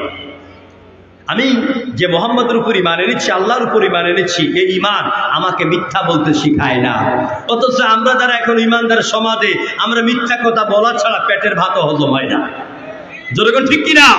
মিথ্যার সয়লা, দোকানদারিতে মিথ্যা কথা, চাকরিতে মিথ্যা কথা, ওজনে মিথ্যা কথা, বিচারের মধ্যে মিথ্যা কথা, বিচারকে মিথ্যা কথা, আসামি মিথ্যা কথা, বিচারকের মিথ্যা কথা, সব মিথ্যার সয়লা। হযরত মুসআব বলছে, না বাবা আমি মিথ্যা কথা বলতে পারবো না, আমি ঈমান এনেছি। বলছে বাবা এটা ছেড়ে দাও, তুমি মুহাম্মদের ধর্ম ছেড়ে দাও। কয় না বাবা এটা অনেক সুন্দর একটি ধর্ম, আমি এটা ছাড়তে পারবো না। মুসআবের বাবা বলছে, বাবা তুমি যদি এই ঈমান ছেড়ে দাও তাহলে আমি তোমাকে বড় একটা এলাকার নেতৃত্ব দিয়ে দিব, সভাপতি দিয়ে দেব। যুবক মানুষ বলছে, বাবা একটা ইউনিয়ন, একটা উপজেলার সভাপতি দায়িত্ব কেন? তুমি যদি আমাকে তাম পৃথিবীর সভাপতির দায়িত্ব দিয়ে দাও তাও আমি ঈমান ছাড়তে পারি না। কিন্তু আমরা দেখেছি বিগত জীবনে অনেক মুসলমান যুবকেরা এরকম সভাপতি দায়িত্ব পাওয়ার জন্য, মন্ত্রীর পাশে চেহারা দেখাবার জন্য, ওই যে প্যান্টের আর হাঁটুর সিপার মধ্যে ঢুকা কালো কালো কি একটা টিপ দিলে মানুষের বুক ঝাঁঝরা হয়ে যায়, 16G LMG আদমজি 48 আছে না, এইগুলি পাওয়ার জন্য তারা কি করতো, যে ছেলেটা সমাজে নামাজ পড়ে, যে মানুষটা কোরআনে দাওয়াত দেয়, যে মানুষটা সুদ খায় না, ঘুষ খায় না, ভালো ব্যবহার করে চলেন, এটা তো হেইটা, বাস ওর নামটা ধরে ধরে থানাতে জমা দিত আর তাকে অ্যারেস্ট করাই দিত। কথা কয় না কার? আমার ভাইরা, এরকম ইউনিয়নের সভাপতি হওয়ার জন্য তোমার যে ঈমানটা বিক্রি করেছো, এখন তোমার সভাপতির পদ কই গেল? কিন্তু ঈমান তো আছে, তুমি তো ঈমান থেকে ছিটকে পড়েছো। তো মুসআব বলছে, বাবা তুমি আমাকে যতই দায়িত্ব দাও আমি কিন্তু এটা ছাড়তে পারবো না। বাবা রাগান্বিত হয়ে গেল, ঘরের এক রুমের ভিতরে বন্দি করলো। 3 দিন পর্যন্ত কোনো খাবার দেয় নাই। মুসআবের মাকে কঠিন নিষেধ করে দিল, খাবার দিবি না। 3 দিন পরে যায় বলে, মুসআব তুমি কি কালেমা ছাড়বা নাকি এইভাবে মরবা? কয় বাবা মৃত্যু যদি এইভাবে হয়, এইভাবে মরতে রাজি আছি, কালেমার পথ থেকে 1 চুল পরিমাণ আমি পিছপা হব না। বাবা রাগান্বিত হয়ে গেল, বন্ধুদেরকে নিয়ে মুসআবের হাত বাঁধলো, পাও বাঁধলো, উটের মধ্যে বসাইয়া মরুভূমির বহু দূর দূরান্তে নিয়ে গেল। একটা গাছের সাথে 8-10 হাত রশি লম্বা করে দিয়া বেঁধে দিয়ে আসার সময় বলল, মুসআব এই তো তোমাকে রেখে গেলাম, 1 মাস পর্যন্ত এইভাবে থাকবা, হয় তুমি বাপদাদার ধর্মে ফিরে আসবা, নতুবা তুমি এইভাবে মরবা। মুসআব বলছে, বাবা যাও, চলে যাও। মাসখানিক হলো মুসআবের বাবা বন্ধু বান্ধব নিয়ে চলে গেল।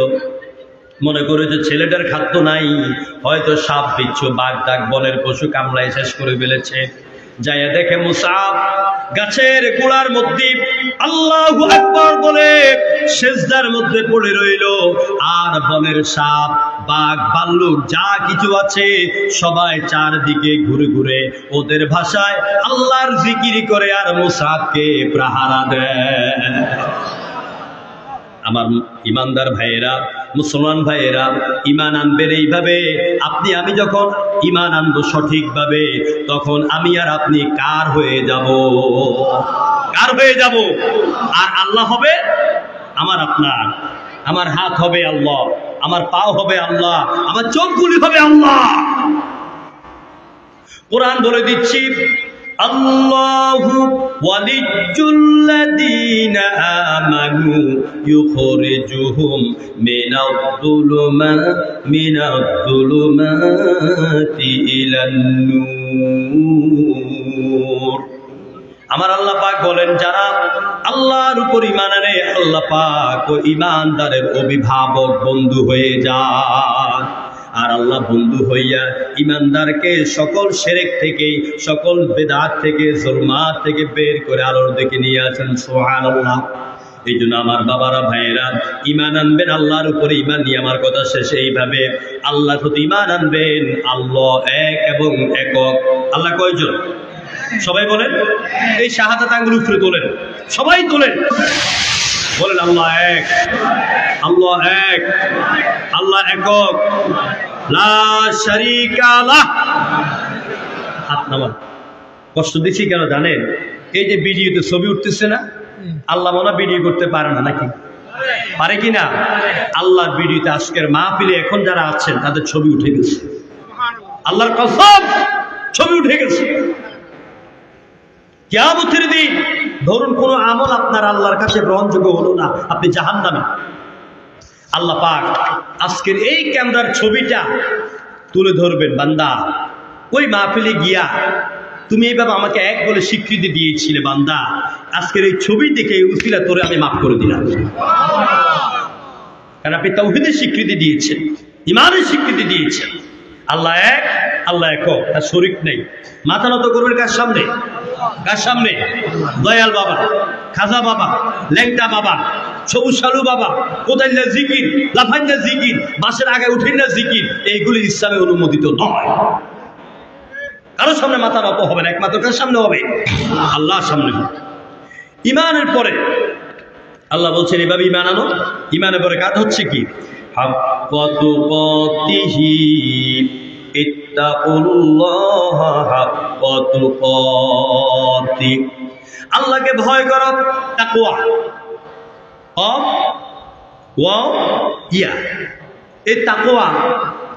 এই তাকওয়া হচ্ছে বেঁচে থাকা। তাকওয়া হচ্ছে আত্মরক্ষা করা। পরিবেশে তাকওয়া বলা হয় আল্লাহ পাক যা আদেশ করেছেন আর যা নিষেধ করেছেন আদেশগুলিকে মান্য করবে, নিষেধ থেকে নিজের ঈমানকে, আমলকে, নিজের চোখ, নিজের চিন্তা ভাবনা, নিজের মেমোরিকে বাঁচাইয়া রাখবেন জাহান্নামের ভয়ে। এটার নাম হলো তাকওয়া। এটার নাম কি? এটার নাম হচ্ছে তাকওয়া। আল্লাহ রাব্বুল আলামিন কোরআনে কারিমে বললেন, আমার কাছে তাকওয়া চাও। তাকওয়া মানে বেঁচে থাকা। আমরা প্রত্যেক নামাজের পরে বলি, রব্বানা আতিনা ফিদ দুনিয়া হাসানাতাও ওয়া ফিল আখিরাতি হাসানাতাও ওয়া কিনা আযাবান নার। রব্বানা আতিনা ফিদ দুনিয়া, ও আমার রব আমাকে দুনিয়ার কল্যাণ দাও। ওয়া ফিল আখিরাতি হাসানা, আমাকে আখিরাতের কল্যাণ দাও। ওয়া কিনা আযাবান নার, আর আমাকে জাহান্নামের আগুন থেকে বাঁচাও। যখন আমি প্রিয় ভাইরা, আপনি আপনার দিলটাকে তাকওয়াবান বানাবার জন্য আপনার দিলটাকে আপনি তিন জায়গায় খুঁজবেন। দিল বুঝেন তো? অন্তর, কলব, তিন জায়গায় খুঁজবেন। আপনার কলবকে তিন জায়গায় খোঁজার জন্য আপনি চেষ্টা করবেন। বিশ্বনবী বলেছেন, উতলুবু কালবাকা ফি সালাসাতি মাওয়াতিন। তিন জায়গায় তোমার কলবকে খুঁজো তাকওয়াবান বানাবার জন্য। এক নম্বরে হলো ইনদা সিমাইল কুরআন, যেখানে কোরআন তেলাওয়াত হয়, যেখানে কোরআনের আলোচনা হয়, ওই জায়গায় যদি তোমার মহব্বত লাগে, উঠতে ইচ্ছা না করে, মনে করবা তোমার দিল, তোমার মন, তোমার কলব কোরআনে বন্ধু হয়ে গেছে। যদি ওইখানে বসতে তোমার ভালো না লাগে, গা মুসল মারে, উঠে যা, দূর এই বক্তার আলোচনা ভাল লাগে না, আর কত শুনবো, একটু হাসায় না চলে যাই, মনে করবো ওই জায়গায় তোমার দিলটা নাই। ওফি মাজালিসিজ জিকির, এবারে যেখানে জিকির হয় সুবহানাল্লাহ, আলহামদুলিল্লাহ, আল্লাহু আকবার, কোরআনের আলোচনা, হাদিসের আলোচনা, ইসলামী আন্দোলনের আলোচনা, ওই জায়গায় যদি মন বসে, মনে করবা যে হ্যাঁ তোমার দিল ওইখানে আছে। যদি ওইটা শুনতো তোমার কাছে বিরক্তি লাগে, মনে করবা যে ওইখানে তোমার দিল নাই। এবারে বলা চফি আওকাতিল খুলুয়া, এবার তুমি নির্জনে চলে যাও তোমার দিলটাকে খোঁজার জন্য। কারণ এই অন্তরটা হচ্ছে ফাইল্লাম তাজিদুহু ফি হাযিল মাওয়াতিন ফাসআলিল্লাহ, যদি কোরআন শোনার জায়গায়, জিকিরের জায়গায় আর নির্জনে তোমার দিলটাকে খুঁজে না পাও, তাহলে তুমি এবার আল্লাহর কাছে বলো, আল্লাহ তুমি আমার কলবের মধ্যে তোমার ভয় তাকওয়া ঢুকাইয়া দাও। আল্লাহুম্মা জাআল ফি কলবি তাকওয়াহা, আয় আল্লাহ আমার কলবকে তুমি তাকওয়ার রং দিয়ে ভরে দাও। আল্লাহুম্মা জাআল ফি সামঈ তাকওয়াহা, আয় আল্লাহ আমার চোখের মধ্যে তাকওয়া দাও। আল্লাহুম্মা জাআল ফি তাকওয়া তুমি আমার কলবের মধ্যে, আমার মাথার উপরে, তাহাতি ওয়া কদামি ওয়া নূরি, সব জায়গায় তুমি নূর দিয়ে আমার জীবনটারে ভরে দাও। প্রিয় ভাইরা, নামাজের মধ্যে আপনি যদি দাঁড়ান, সেখানে যদি তাকওয়া না থাকে, আপনার নামাজ পরিপূর্ণভাবে হবে না। আমি এই কথাটা একটু পরে বলছি।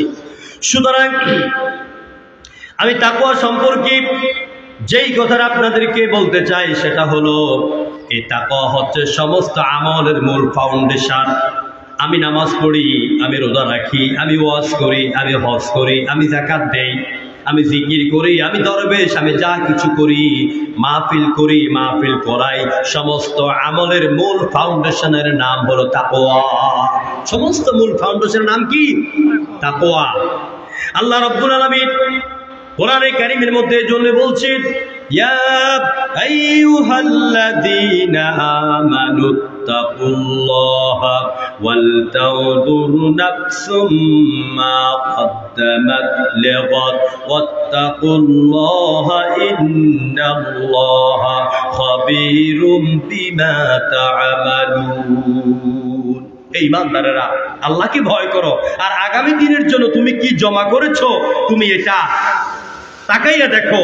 আল্লাহকে ভয় করো, কারণ আল্লাহ তোমার প্রকাশ্য ও অপ্রকাশ্য, দিনে দুপুরে রাতের সব কাজ সম্পর্কে অভিজ্ঞ এবং অবগত। জোর বলুন তো কে? আল্লাহ তাআলা। এই জন্য আমাদেরকে তাকওয়া অর্জন করতে হবে। আচ্ছা, আমি একটা প্রশ্ন করি, আমরা সবাইকে জান্নাত চাই? জবাব দেন, সবাই জান্নাত চাই? রাসূলুল্লাহ বিদায়ী হজ্জের ভাষণে একটা বক্তব্য দিয়েছেন। ওই বক্তব্যের মধ্যে নবীজি 5টা জিনিসের কথা বলেছেন। ওই 5টা জিনিস যাদের মধ্যে থাকবে তাদের কেউ বাধা দিতে পারবে না। মরার দেরি আর হাসরের দিনে বিচার হওয়ার দেরি, সোজা আল্লাহ জান্নাতে চলে যাবে। সেটা কি? বিশ্বনবী বক্তব্য দিলেন, ইয়াখতুবু ফি হাজ্জাতিল বিদা ফাকালা ইত্তাকুল্লাহ ওয়া সাল্লু খামসাকুম ওয়া সুমু শাহরাকুম ওয়া আদ্দু যাকাতা আমওয়ালিকুম ওয়া আতিউ উমারাউকুম তাদখুলু জান্নাতা রাব্বিকুম। বিশ্বনবী বক্তৃতায় বললেন, 1 নম্বরে তোমরা আল্লাহকে ভয় করো, 2 নম্বরে 5 ওয়াক্ত সালাত, 5 ওয়াক্ত নামাজ আদায় করো, 3 নম্বরে ফরজ রোজাগুলি আদায় করো, 4 নম্বরে যাদের উপর যাকাত ফরজ ওই ফরজ যাকাতগুলি আদায় করো, 5 নম্বরে যেই নেতারা কোরআন দিয়ে হাদিস দিয়া তোমাদেরকে সঠিক পথের দিক নির্দেশনা দেয় তাদের অনুসরণ করো। এই 5টা কাজ আমল করো আর আল্লাহর জান্নাতে প্রবেশ করো। কয়টা কাজ? 1 নম্বর, ভয় করতে হবে কাকে? আল্লাহকে। ভয়ের ওয়াজ করতে অনেক লম্বা লাগবে, দেরি লাগবে। শুধু এতটুকু বলবো, যে কথা বলি, যে কাজ করি, সব কাজে আল্লাহ আমাকে দেখছেন এই মনোভাব নিয়ে আপনি যখন কাজ করবেন, বলবেন, এটাই হচ্ছে তাকওয়া। এটা কি? এটা হচ্ছে তাকওয়া। এই 1 নম্বরের তাকওয়ার গুণ অর্জন করার পর হুজুর বলতেন, সাল্লু খামসাকুম, 5 ওয়াক্ত নামাজ। এখন আপনার ঈমান আছে, তাকওয়াও আছে, নামাজ নাই, আপনি কি জান্নাতে যেতে পারবেন? জান্নাতে যেতে পারবে? এই নামাজকে আরবিতে বলা হয় সালাত। কি বলা হয়? সালাত। সালাত অর্থ কি? সালাত অর্থ মুখ ঘুরানো। সালাত অর্থ কি? সালাত অর্থ মুখ ঘুরানো। সালাত অর্থ আত্মসমর্পণ করা। সালাত অর্থ দোয়া। সালাত অর্থ ইস্তিগফার। সালাত অর্থ দরুদ। জোরে করে আল্লাহু আকবার। একজন ব্যক্তি, আমি লম্বা আর করবো না, একজন ব্যক্তি ঈমান আনার পরে, ধরুন এই মুহূর্তে একজন অমুসলিম, একজন হিন্দু এসে কালেমা পড়লো, মুসলমান হয়ে গেল, এখন তার উপর প্রধান দায়িত্ব হবে, এশার নামাজের সময় আছে, এখন তাকে আগে এশার নামাজ আদায় করতে হবে। কেউ যদি জহুর পরে ঈমান আনে, তার প্রধান দায়িত্ব হচ্ছে আসর নামাজ আদায় করা, অর্থাৎ ঈমানের পরেই সালাত আদায় করতে হবে, নামাজ আদায় করতে হবে। এখন আমরা নিজেদেরকে ঈমানদার বলে দাবি করি, কিন্তু আমরা অনেকে নামাজ আদায় করি না। জোরে ঠিক কিনা? অনেকে আমরা নামাজ পড়ি না। অথচ আল্লাহ পাক কোরআনে কারীমের বহু জায়গায় এই নামাজের গুরুত্ব দিলেন। আল্লাহ পাক বললেন, আকিমুস সালাতা ওয়া আতুজ যাকাতা ওয়ারকাউ মা'আর রাকিঈন। নামাজ কায়েম করো, রুকুকারীদের সাথে রুকু করো, সিজদাকারীদের সাথে সিজদা করো। অন্যত্র আল্লাহ পাক বললেন, আল্লাযীনা ইউমিনুনা বিল গায়ব ওয়া ইউকিমুনাস সালাতা ওয়া মিম্মা রাযাকনাহুম ইউনফিকুন। যারা অদৃশ্য জগতের প্রতি, আল্লাহর প্রতি ঈমান আনে, ঈমান আনার পরেই তারা যেন নামাজ কায়েম করে। কোন সুবহানাল্লাহ। কিয়ামতের দিন মানুষ অনেক কারণে জাহান্নামে যাবে, অনেক কারণে। জাহান্নামে যাওয়ার কারণ, মৌলিক কারণ, আমি 70টি কারণের উপরে একটা আলোচনা করি, কোনোদিন সময় পাইলে করব। মৌলিক কারণের মধ্যে প্রথম কারণ হচ্ছে যারা ঈমান আনে নাই, এরা জাহান্নামে যাবে। এরা কোথায় যাবে? যারা ঈমান আনে নাই তারা জাহান্নামে যাবে। 2 নাম্বার, জাহান্নামে যাওয়ার মৌলিক কারণ কি? কিয়ামতের ময়দানে, হাসরের ময়দানে বিচার হওয়ার পরে বেনামাজিদের কি, যারা মসজিদে আযান শুনেছে, নামাজ আদায় করে নাই, সুযোগ আছে, ক্ষমতা আছে, সুস্থ আছে, নামাজ আদায় করে নাই, গাফেল ভাবে নামাজগুলো ছেড়ে দিয়েছিল, এই লোকগুলির হাতে এবং পায়ের মধ্যে আগুনের ডান্ডা বেড়ে পড়াইয়া এদেরকে টেনে টেনে যখন জাহান্নামের দিকে নিয়ে যেতে থাকবে, জাহান্নামের ফেরেশতারা প্রায় 500 গজ দূর থেকে ওদেরকে দেখবেই। দেখার পরে তাদেরকে প্রশ্ন করবে, মা সালাকাকুম ফি সাকার, ও জাহান্নামীরা, জাহান্নামে কেন আসতেছ? কি জন্য জাহান্নামে এলে? তখন ডান্ডা বেড়ি পরানো বেনামাজি আল্লাহর আসামিগুলি মাথা নিচের দিকে দিয়া বলবে, ক্বালু লাম নাকু মিনাল মুসাল্লিন। ও আল্লাহর ফেরেশতারা, দুনিয়ায় থাকতে আমরা সালাত আদায় করি নাই, আমরা নামাজ আদায় করি নাই, এই জন্য আজকে জাহান্নামে এলাম। তাহলে জাহান্নামে যাওয়ার 2 নম্বর কারণ কি? নামাজ না পড়ার কারণে। কি কারণে বলেন? নামাজ না পড়ার কারণে। অথচ আল্লাহ নবী বলেছেন, যারা ইচ্ছা করে নামাজ পড়ে না, কিয়ামতের দিন মারা কারুনা ও হামানা ও ফিরাউন, এরা হামান, কারুন, ফিরাউন, যে জাহান্নামে যাবে, মুসলমান নামের নামদারি মুনাফিক মার্কা মুসলমান, এই বেনামাজিগুলিকে জাহান্নামের ওই স্তরে নিক্ষেপ করা হবে। আপনি কিসের মুসলমান? মুসলমান এবং কাফিরের মধ্যে পার্থক্য কি? বাইনাল মুমিন ওয়াল কাফির তারকুস সালাহ। মুমিন ব্যক্তি নামাজ ছাড়ে না। জোরে বলেন, মুমিন ব্যক্তি, সবাই বলতে হবে মুমিন ব্যক্তি। আর কাফের নামাজ পড়ে না, কাফের নামাজ পড়ে না। তাহলে বুঝবেন, আপনাদের এলাকায় মসজিদে যখন আজান হবে, যে যুবক, যে বুড়া, যে বুড়ি, যে যুবতী ইচ্ছা করে নামাজ পড়ে না, ওইটা কাফের। জোরে বলেন, কি? ওটা কাফের। কারণ মুমিনের খাতায় নাম থাকার জন্য পাঁচটা বিষয়ের দরকার। কয়টা? ঈমান, সালাত, সাওম, হজ, যাকাত। এখন আপনি যদি ইচ্ছা করে এই পাঁচটার যে কোনোটাকে অস্বীকার করেন, না পড়া, আদায় না করা, ইচ্ছা করে রোজা না রাখা, এটি অস্বীকারের শামিল। এগুলি কি? অস্বীকার করার শামিল। আপনি যদি ইচ্ছা করে নামাজ আদায় না করেন, তাহলে মুমিনের খাতায় আল্লাহ নামে কসম করে বলে গেলাম আপনার নাম থাকবে না, থাকবে না, থাকবে না। আপনি মুমিন নামের, মুসলমান নামের আপনি কুলাঙ্গার, আপনি পাগল। আজান হওয়ার পর যদি আপনি নামাজ না পড়েন আপনি পাগল। কেমন পাগল? গোটা সমাজের মধ্যে আমরা সবাই লজ্জাস্থান ঢাকার জন্য লুঙ্গি পরি, প্যান্ট পরি, পায়জামা পরি, যেরকম ঠিক কিনা? মহিলারা সালোয়ার কামিজ পরে। এখন এই সমাজের মধ্যে যেই ব্যক্তি ল্যাংটা চলবে তারা কি বলবেন? কি বলবেন? তো সুতরাং ঈমান, ইসলাম, মুসলমানের ঈমানের দাবি হচ্ছে আজান হবে, নামাজ পড়বা। যে ব্যক্তি ইচ্ছা করে নামাজ পড়বে না, ওই উলঙ্গ ব্যক্তি সমাজের মধ্যে যেরকম পাগল, আপনি ইচ্ছা করে নামাজ না পড়ার কারণে আপনি ওইরকম পাগলের মতো। আপনি নামাজ পড়েন না কেন? কিসের মুসলমান আপনি? ইন্না সালাতি ওয়া নুসুকি ওয়া মাহইয়ায়া ওয়া মামাতি লিল্লাহি রাব্বিল আলামিন। নিশ্চয় নামাজ, কুরবানি, হায়াত, মউত সবগুলি ওয়াকফ করে দিচ্ছে কার জন্য? জোরগলা কার জন্য? আল্লাহর জন্য। নামাজ নিয়ে আমার শেষ কথা ভাই, আপনি যে নামাজ পড়লেন না, মসজিদে কি সুন্দর আজান হলো, মুয়াজ্জিন ডাক দেয় হাইয়া আলাস সালাহ, ডাক দেয় কিনা? আরে কথা বলে না, ডাক দেয় কিনা? তো হাইয়া আলাস সালাহ অর্থ কি? এসো আমাদের দিকে, কি সুন্দর মুয়াজ্জিন বলে হাইয়া আলাস সালাহ,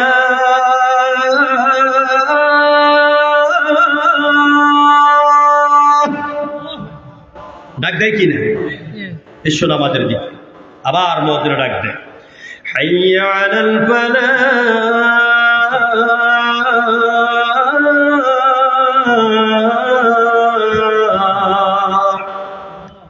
এসো কল্যাণের দিকে, এসো মুক্তির দিকে, এসো নাজাতের দিকে। রাতের 3টা পর্যন্ত আপনি এই শয়তানের বাক্সা বাইরে টিপেন। এটা আমার ভাষা বলে শয়তানের বাক্সা। কি এটা? শয়তানের বাক্সা। যা যতটা না আমাদের উপকার করেছে 10 গুণ ক্ষতি করেছে। ঘরের অবলা সহজ সরলা বউটারে পরকীয়া করাই আরেক বেটা লইয়া যায়। 5-এ পড়ুয়া, 4-এ পড়ুয়া, 7-এ পড়ুয়া মেয়েটা আরেকজন ছেলের কাছে সাথে তার জীবনকে ধ্বংস করে দিয়ে পালিয়ে যায়। এই মোবাইলের মাধ্যমে হত্যাকাণ্ড বেড়েছে, চিলাইগো ঠিক কিনা? এই মোবাইলের মাধ্যমে মিথ্যা কথা বেড়েছে, জোরগো ঠিক কিনা? এই মোবাইলের কারণে স্বামী স্ত্রীর সম্পর্ক ধ্বংস হয়ে যায়। আপনি সারাদিন অফিস আদালত কইরা ঘুমাইতে গেছে, আপনার বউ রাতে একটা, আপনার রাতে একটা। আপনি একদিকে ফাঁসা দিয়ে ঘুরাইয়া মোবাইল দেখেন, বউ আরেক দিকে তাকাইয়া আপনার দিকে ফাঁসা দেখাইয়া সে মোবাইল টিপে। এভাবে করতে করতে রাতে 3টা বাজে, দুজনের ঘুম আসে, আর ভোরবেলা মুয়াজ্জিন ডাকে আসসালাতু খায়রুম মিনান নাওম। কারো খবর নাই, ব্যাংকের মধ্যে সব ফিফটিয়া রয়েছে, দিনের 8টা-9টা বাজে ঘুম থেকে উঠে। যেরকম ঠিক কিনা? সুতরাং এই নামাজ আদায় করতে হবে, এই আওয়াজের সাথে জবাব দিতে হবে। বিশ্ব নবীর ইন্তেকালের সময় এ কথা বলে মুনাজাত দিয়ে দিব। নবীজির ইন্তেকালের সময় ছেলের কথা, মেয়ের কথা, কারো কথা বললেন না। হুজুর বলেছেন 3বার বলেছেন একটা কথা। কয়বার? আসসালাত আসসালাত আসসালাত ওয়া মা মালাকাত আইমানুকুম। আমার পরিবার পরিজন, আমার উম্মতেরা, সালাত সালাত সালাত। নামাজ শামাইলে তিরমিজিতে পাওয়া যায়, এনসাইক্লোপিডিয়া ব্রিটানিকার 11তম সংস্করণে পাওয়া যায়। বিশ্বনবী গোটা জীবনে মাত্র 13 ওয়াক্ত নামাজ জামাতে পড়তে পারেন নাই। কয় ওয়াক্ত? মাত্র 13 ওয়াক্ত নামাজ জামাতে পড়তে পারেন নাই। বাবারা, ভাইয়েরা, অনেক আলেম ভাই আছে, আমরা অনেকে গাফিলতি করি। মসজিদে আযান শুনবেন, যত কাজ থাকে আমরা যেন জামাতে নামাজগুলি আদায় করতে পারি। আল্লাহ আমাদেরকে তৌফিক দেয় বলে আমিন। হুজুরের কাছে যখন আজকে জিবরাইল এলো, আসার পরে জিবরাইল বলছে, হুজুর আমি কিন্তু আজকে একা আসি নাই, আমার সাথে আরেকজন মেহমান এসেছেন। সেই মেহমান কোনোদিন আর আসে নাই, আজকে এসেছে, আজকের পরে আর আসবেন না। আপনি অনুমতি দিলে উনি আপনার দরবারে আসবেন। নবীজি চোখের পানিগুলো ছেড়ে দিলেন, বলছেন জিব্রাইল আমি বুঝতে পেরেছি কোন মেহমান এসেছে, ওনাকে আসতে দাও, কোনো বাধা নাই। মেহমান আসলে মেহমান আর কেউ নয়, নাম হলো মালাকুল মাউত। এসে বলছেন আসসালামু আলাইকা ইয়া রাসূলুল্লাহ, হুজুর আল্লাহ পাক আমাকে পাঠিয়েছেন আপনার রূহ কবজ করার জন্য, অনুমতি দিবেন? আজরাইল দুনিয়ার কারো কাছে অনুমতি চান নাই, রাসূলের কাছে চেয়েছেন। আল্লাহু আকবার। এই সে জিব্রাইল। পৃথিবীতে যত নবী এসেছেন, আমার দেশের আলেমরা বলে 1,24,000 পয়গাম্বর বা মতান্তর 2,24,000 পয়গাম্বর, এটা একেবারে অগ্রহণযোগ্য কথা। আমাদেরকে বলতে হবে এই যে 30 পারা কোরআন দেখেন, এই কোরআনের ভিতরে এসেছে 24 জন নবী রাসূলের কথা। কয়জন? আমাদেরকে বলতে হবে অগণিত অসংখ্য নবী রাসূল। আল্লাহ কত পাঠাইছেন এটা আল্লাহ ভালো জানেন। কথা ঠিক আছে কিনা? তো সব নবী রাসূলের কাছে জিব্রাইল এসেছেন মোট 12,000 বার। কতবার? 12,000 বার। আর আমার নবীর কাছে জিব্রাইল একাই এসেছেন দীর্ঘ 24,000 বার। কতবার? 24,000 বার। সে জিব্রাইল আজকে শেষ আশা, মালাকুল মউত আসলো, হুজুর কাছে অনুমতি চাচ্ছেন। এখন নবীজি অনুমতি দিলেন। হযরতে মালাকুল মউত রাসূলের বক্ষ মোবারক এমনি হাত রাখলেন। কিতাবের ভিতরে এলো নবীজির গোটা চুলের পশমের গোড়া দিয়ে দিয়া ঘাম বের হচ্ছে, শরীরের পশমগুলি দাঁড়িয়ে গেল, ঘাম বের হচ্ছে। হুজুর বলছেন মালাকুল মউত, মৃত্যুর বুঝি এত যন্ত্রণা, ও মালাকুল মউত, মৃত্যুর বুঝি এত যন্ত্রণা, যত আরাম করা হবে কিয়ামতের এই দুনিয়াতে, অতীতে আর কিয়ামত পর্যন্ত কারো এত আরাম ভাবে রূহ কবজ করা হয় নাই, আর হবেও না। নবীজি দরদর করে চোখের পানিগুলি ছেড়ে দিয়া বলছেন মালাকুল মউত, মৃত্যুর যদি এতটাই যন্ত্রণা হয়ে থাকে, আমি আল্লাহর কাছে আবেদন করি, আল্লাহর হুকুমে তুমি এই কাজটা করো। আমার উম্মতের মধ্যে যারা ঈমান আনবে, যারা 5 ওয়াক্ত নামাজ আদায় করবে, সত্য কথা বলবে, সত্যের পক্ষে থাকবে, কোরআনের পক্ষে থাকবে, ইসলামের পক্ষে থাকবে, আমি নবীর আদর্শ মানবে, ওই সব নারী পুরুষের মৌতের সময় যত মৃত্যুর যন্ত্রণা, সব যন্ত্রণাগুলি আমি নবীর পক্ষ থেকে তুলে না। কি দয়ার নবী, কি মায়ার নবী, কি উম্মত পাগল পারা নবী।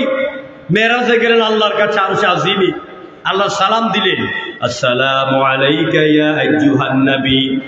নবী একা সালামের জবাব নিলেন না, তিনি জবাব দিলেন আসসালামু আলাইনা ওয়া আলা ইবাদিল্লাহিস সালিহিন।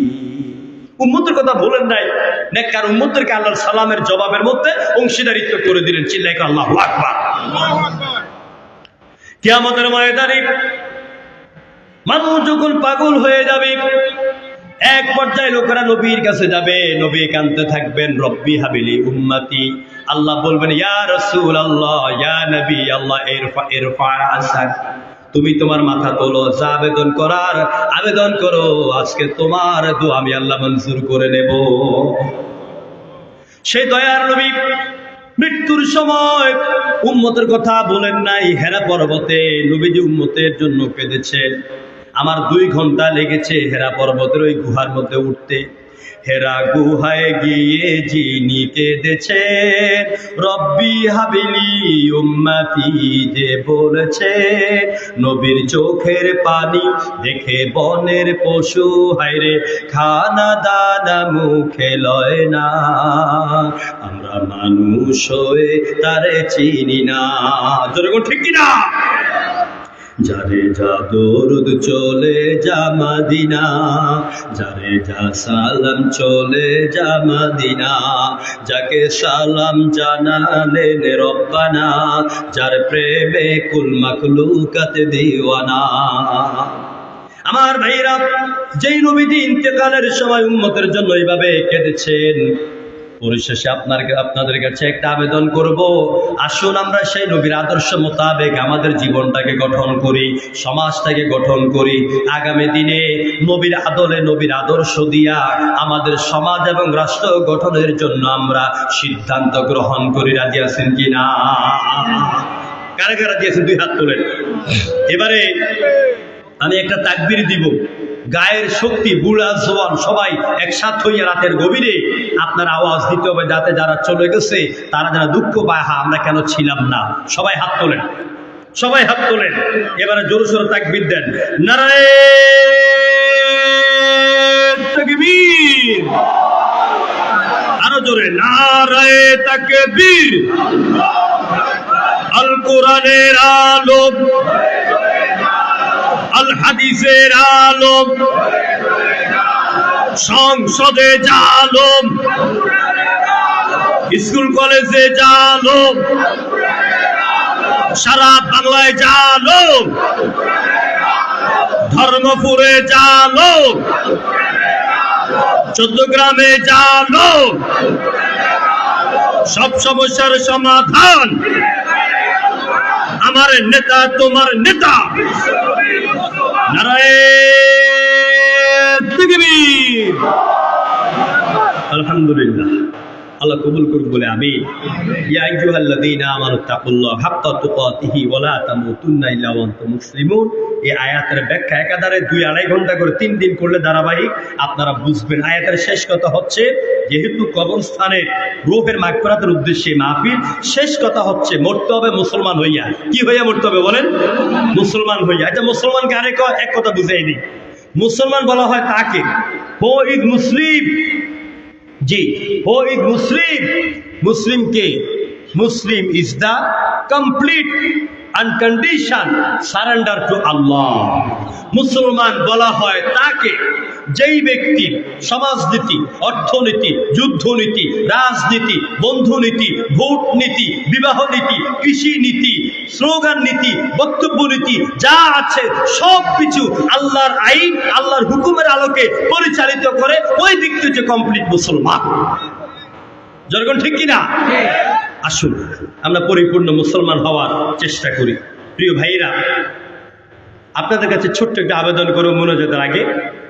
এই মসজিদের জন্য একটু সাহায্য চাওয়া হয়েছে। যাওয়ার সময় গেটের বাহিরে বাক্স আছে, একজনও বাদ যাবেন না। যা আছে পকেটে মুট করে আল্লাহর ঘরে দিয়ে যাবেন। বলেন ইনশাআল্লাহ, বলেন ইনশাআল্লাহ। এখন মোনাজাত হবে, 2 মিনিট সময় চেয়ে নিচ্ছি, কেউ উঠবেন না দয়া করে। আমি মুসাফির মানুষ, আমার ডায়াবেটিস এখনো 18। প্রতি রাত এভাবে জাগতে জাগতে ডায়াবেটিস বেড়ে গেছে, ইনসুলিন নেই, কমছে না। তো আমি মোনাজাত করে দিব। আমাদের আয়োজক কমিটির সম্মানিত সভাপতি ভাই আপনাদেরকে একটু সালাম দিবেন, দোয়া নেবেন, এরপর মোনাজাত হয়ে যাবে ইনশাআল্লাহ। জি দ্রুত।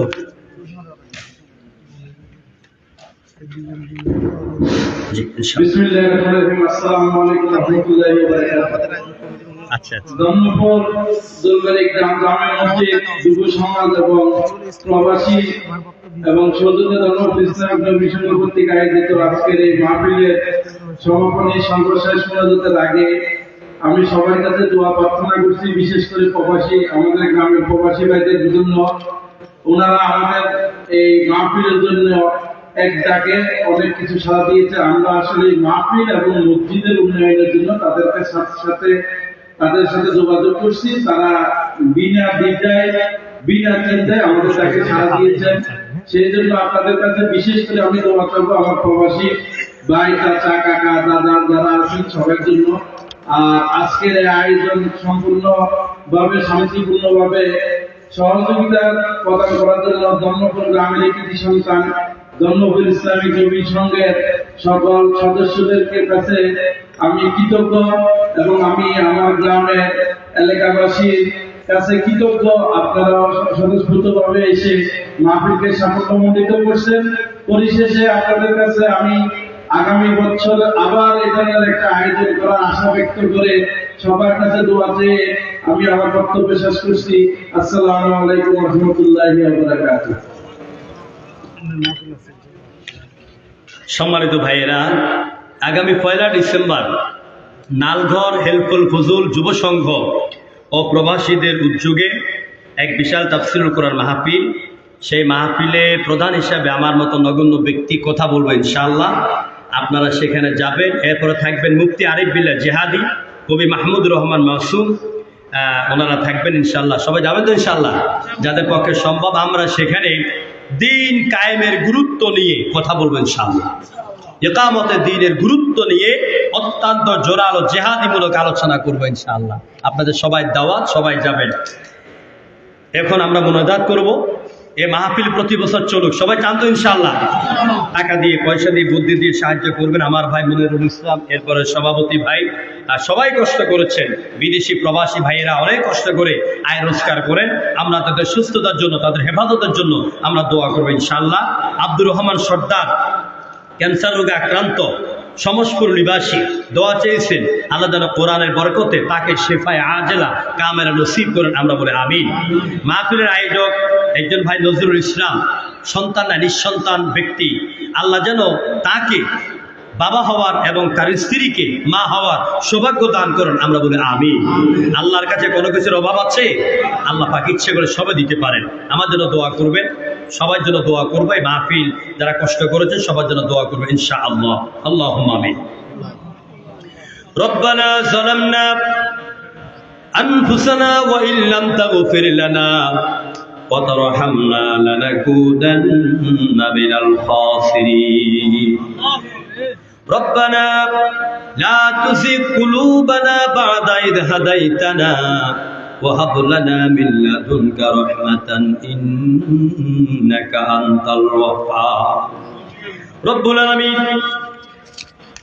আয় আল্লাহ তাআলা, ধর্মপুর দোলবাড়ি গ্রামের ইসলামিক নবীন সংঘের উদ্যোগে আয়োজিত যুবক ভাই, গ্রামবাসী এবং প্রবাসী ভাইদের সহযোগিতায় আয়োজিত আজকের এই বিশাল সুন্দরতম তাফসীরুল কোরআন মাহফিল একেবারে শেষ করে আমরা আলেম ওলামাদেরকে নিয়ে, আমার বাবার সমান মুরব্বীদেরকে নিয়ে, উস্তাদগুলো মুরব্বীদেরকে নিয়ে, এলাকার সাবেক চেয়ারম্যান সহ এলাকার যুবক ভাইদেরকে নিয়ে, মুরব্বী বাবাদেরকে নিয়ে, মসজিদের ইমাম সাহেবদেরকে নিয়ে, আমার আলেম ভাইদেরকে নিয়ে, পর্দার অন্তরালের মা বোনদেরকে নিয়ে জীবনের গুনাহ মাখা হাতগুলি তোমার রহমতের দরিয়ার দিকে বাড়াইয়া দিলাম। আয় আল্লাহ তাআলা, আমাদের দীর্ঘ আলোচনার মধ্যে জ্ঞানের কমতির কারণে, ভাষার দুর্বলতার কারণে, আমলের দুর্বলতার কারণে যতখানি ভুল হয়েছে তুমি দয়া করে আমাদের সমস্ত ভুল ভ্রান্তিগুলি মাফ করে দাও। বিনিময়ে তুমি যা কিছু কবুল করেছ, লক্ষ কোটি গুণে সওয়াব বাড়িয়ে সোনার মদিনা, এতিম নবীজি, বিশ্ব নবী রাহমাতুল আলামিনের পবিত্র রওজা মুবারক সুদূর সোনার মদিনায় পৌঁছায়া দাও। तमाम পৃথিবীর মাটির নিচে যত মুমিন মুমিনাত, আয় আল্লাহ পাক, ঈমান আনতে গিয়া, ঈমানের রাস্তায় চলতে গিয়া, দ্বীন কায়েমের আন্দোলনে চলতে গিয়া বাতিলের হাতে জীবন দিয়েছেন, শহীদ হয়েছেন, রোগে আক্রান্ত হয়ে মারা গিয়েছেন, আল্লাহ তুমি দয়া করে সবার কবরে সওয়াব পৌঁছায়া দাও। এই ধর্মপুর দোলবাড়ি এলাকার মাটির নিচে গোরস্থানে তোমার যত বান্দা বান্দিরা আছে, এই এলাকার আমাদের কারো মা, কারো বাবা, দাদা দাদি, নানা নানি, জেঠা জেঠি, খালা খালু, পীর উস্তাদ, পাড়া প্রতিবেশী, বন্ধু বান্ধব দুনিয়া থেকে চিরদিনের জন্য বিদায় নিয়েছে।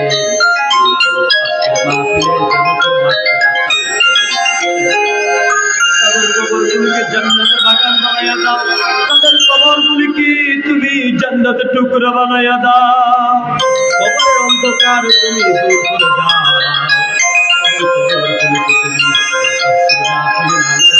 আলোকিত বানাইয়া দাও। আয় আল্লাহ তাআলা, আমাদের এই সমাজে, আমাদের গোটা দেশে অনেক অসুস্থ আছেন, অনেকে হাসপাতালে কাতরাচ্ছেন, এই এলাকার অনেক ভাইয়েরা বিদেশের বাড়িতে অসুস্থ আছেন। আল্লাহ পাক কোরআনের মাহফিলে বরকতে সবাইকে সুস্থতা দান করে দাও। এলাকার মা বোনদেরকে দিনদার বানাও, ফরজগার বানাও, পর্দানিশীন বানিয়ে দাও।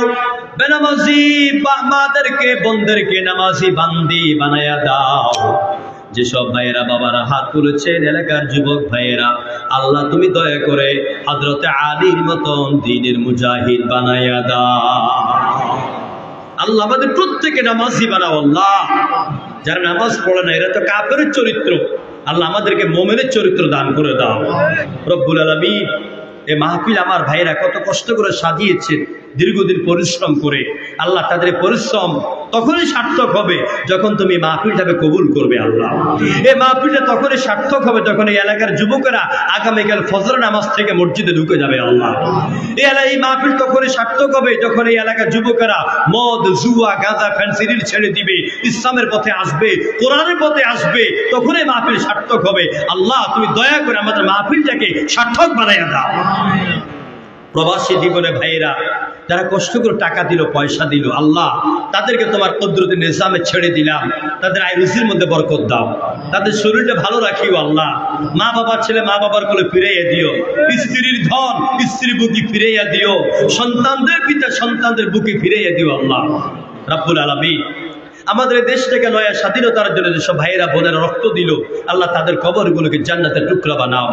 আয় আল্লাহ, যেসব ভাইয়েরা না বুঝে জালিমের ছায়াতলে চলে গেছে, জালিমের নিয়ন্ত্রণে চলে গেছে, আমার ওইসব পথভ্রষ্ট যুবক ভাইদের জন্য কলজা ভরে দোয়া করি আল্লাহ আমার যুবক ভাইদেরকে কোরআনে কর্মী বানাইয়া দাও। আমার এই ভাইগুলোকে পথভ্রষ্ট থেকে ফিরিয়ে আনো আল্লাহ, এদেরকে ইসলামের জন্য কবুল করে নাও আল্লাহ। তুমি তো পেরেছো ওমরের মতো লোকটাকে কোরআনের জন্য কবুল করতে। তুমি ইচ্ছা করলে এই দৌলবাড়ি, এই ধর্মপুর, এই 14 গ্রামের যুবকদেরকে আগামী দিনের ওমর বানাইয়া দিতে পারো আল্লাহ। আল্লাহ আমাদের আমেরিক বুঝি না, ছাত্রলীগ বুঝি না, বিএনপি বুঝি না, কারো বিরুদ্ধে আমাদের কোনো অভিযোগ নাই।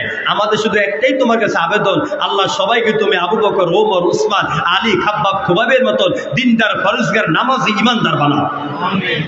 আয় আল্লাহ, যে স্কুল কলেজের সামনে আমরা কথা বলছি আল্লাহ, এই স্কুল কলেজ মাদ্রাসাকে আল্লাহ তোমার দরবারে কবুল করো।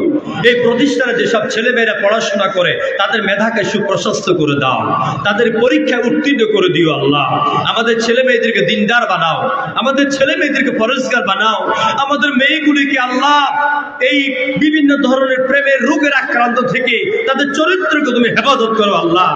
মা বাবার অনুগত সন্তান বানাইয়া দাও, স্বামীর অনুগত স্ত্রীকে আল্লাহ তুমি দয়া করে হেদায়েত দান করে দাও আল্লাহ। স্বামী স্ত্রীর মিল মোহাব্বত দান করে দাও, স্ত্রীরা যেন স্বামীর আনুগত্য করে আর স্বামীরা যেন স্ত্রীকে প্রাণ ভরে স্যাক্রিফাইস করে ভালোবাসে, সে তৌফিক তুমি দান করে দাও আল্লাহ। শেষ আবেদন, আমাদের মুহতারাম কোরআনের পাখি আল্লামা সাইদি, আল্লাহ তুমি তার কবর থেকে জান্নাতের বাগান বানায় দাও আল্লাহ। তার 50 বছরের কোরআনের খেদমতকে তুমি কবুল করো আল্লাহ। আল্লাহ তোমার গোলাম আল্লামা সাইদির ডান হাতের 5টা আঙ্গুল আমার বুকের মধ্যে এখনো লেগে আছে যেন। আল্লাহ মহান ব্যক্তির তাফসীর শুনলে যেন লোকটা এখনো জীবিত। আয় আল্লাহ পাক, এত সুন্দর তাফসীর আর কেউ করতে পারবে না আল্লাহ। আল্লাহ তুমি দয়া করে আল্লামা সাইদির কবরটাকে জান্নাতুল ফেরদাউস দান করে দাও। আয় আল্লাহ, আমরা যারা কোরআনের কথা বলি আমরা অনেক অসুস্থ, আল্লাহ আমাদেরকে শিফা দান করো আল্লাহ। আমি গুনাহগার বান্দা, আমার ইলম কালাম নাই, আমল নাই আল্লাহ। 14 গ্রামের আগে, সেই 15 বছর আগের লোকেরা বলতো আমার বাড়ি নাকি 14 গ্রাম বা 14 গ্রামের জামা, এরকম ভাবতো। এত মাহফিল করতাম। আমি 14 গ্রামকে অনেক ভালোবাসি আল্লাহ। 14 গ্রামের প্রতিটি গ্রামকে তুমি কোরআনের গ্রাম বানাইয়া দাও। আয় আল্লাহ, এই এলাকার যুবক ভাইগুলির জন্য কলজা ভরে দোয়া করি। আমার যুবক ভাইগুলির জন্য আল্লাহ তুমি টাকা পয়সা, চাকরি বাকরি সব দিকে তুমি সুন্দর ব্যবস্থা করে দিও আল্লাহ রব্বুল আলামিন। যতগুলি কথা বলেছি সব কোরআন হাদিস ভিত্তিক কথাগুলি আমাকে সহ দ্বারা শুনলেন, সবাইকে আমল করার তৌফিক দান করে দাও। এই মাহফিলটা প্রতি বছর তুমি দায়েমার কায়েম রেখে দাও। যে ভাই সন্তান চাইলে নজরুল ভাই, আল্লাহ তুমি দয়া করে নিঃসন্তানী ব্যক্তিকে সন্তান দান করে দাও। যে ভাইটা ক্যান্সার আক্রান্ত, কোরআনের বরকতে সুস্থতা দান করে দাও। সুবহান রাব্বিকা রাব্বিল ইজ্জাতি আম্মা ইয়াসিফুন। আয় আল্লাহ, আমার ডানে বিগত দিনের মুরব্বী চেয়ারম্যান মহোদয়, আমাদের প্রধান অতিথি, তুমি দয়া করে তাকে হায়াতে তৈয়বা দান করে দাও। আমার বামে যে মুরব্বী বসা, আমাদের আবু বকর ভাইয়ের গর্বিত পিতা, আল্লাহ তুমি দয়া করে তাকে হায়াতে তৈয়বা দান করে দাও। এইভাবে আমার যত আলেম ওলামা, স্কুল শিক্ষক, কলেজ শিক্ষক, মাদ্রাসা শিক্ষক ভাইয়েরা, জেলে ঠেলাওয়ালা, রিক্সাওয়ালা, মজুর, আল্লাহ তুমি দয়া করে সবাইকে কবুল করে নাও। সুবহান রাব্বিকা রাব্বিল ইজ্জাতি আম্মা ইয়াসিফুন ওয়া সালামুন আলাল মুরসালিন ওয়ালহামদুলিল্লাহি রাব্বিল আলামিন। ওয়াজআল আখিরা কালামিনা ইনদাল মাউত লা ইলাহা ইল্লাল্লাহু মুহাম্মাদুর রাসূলুল্লাহ।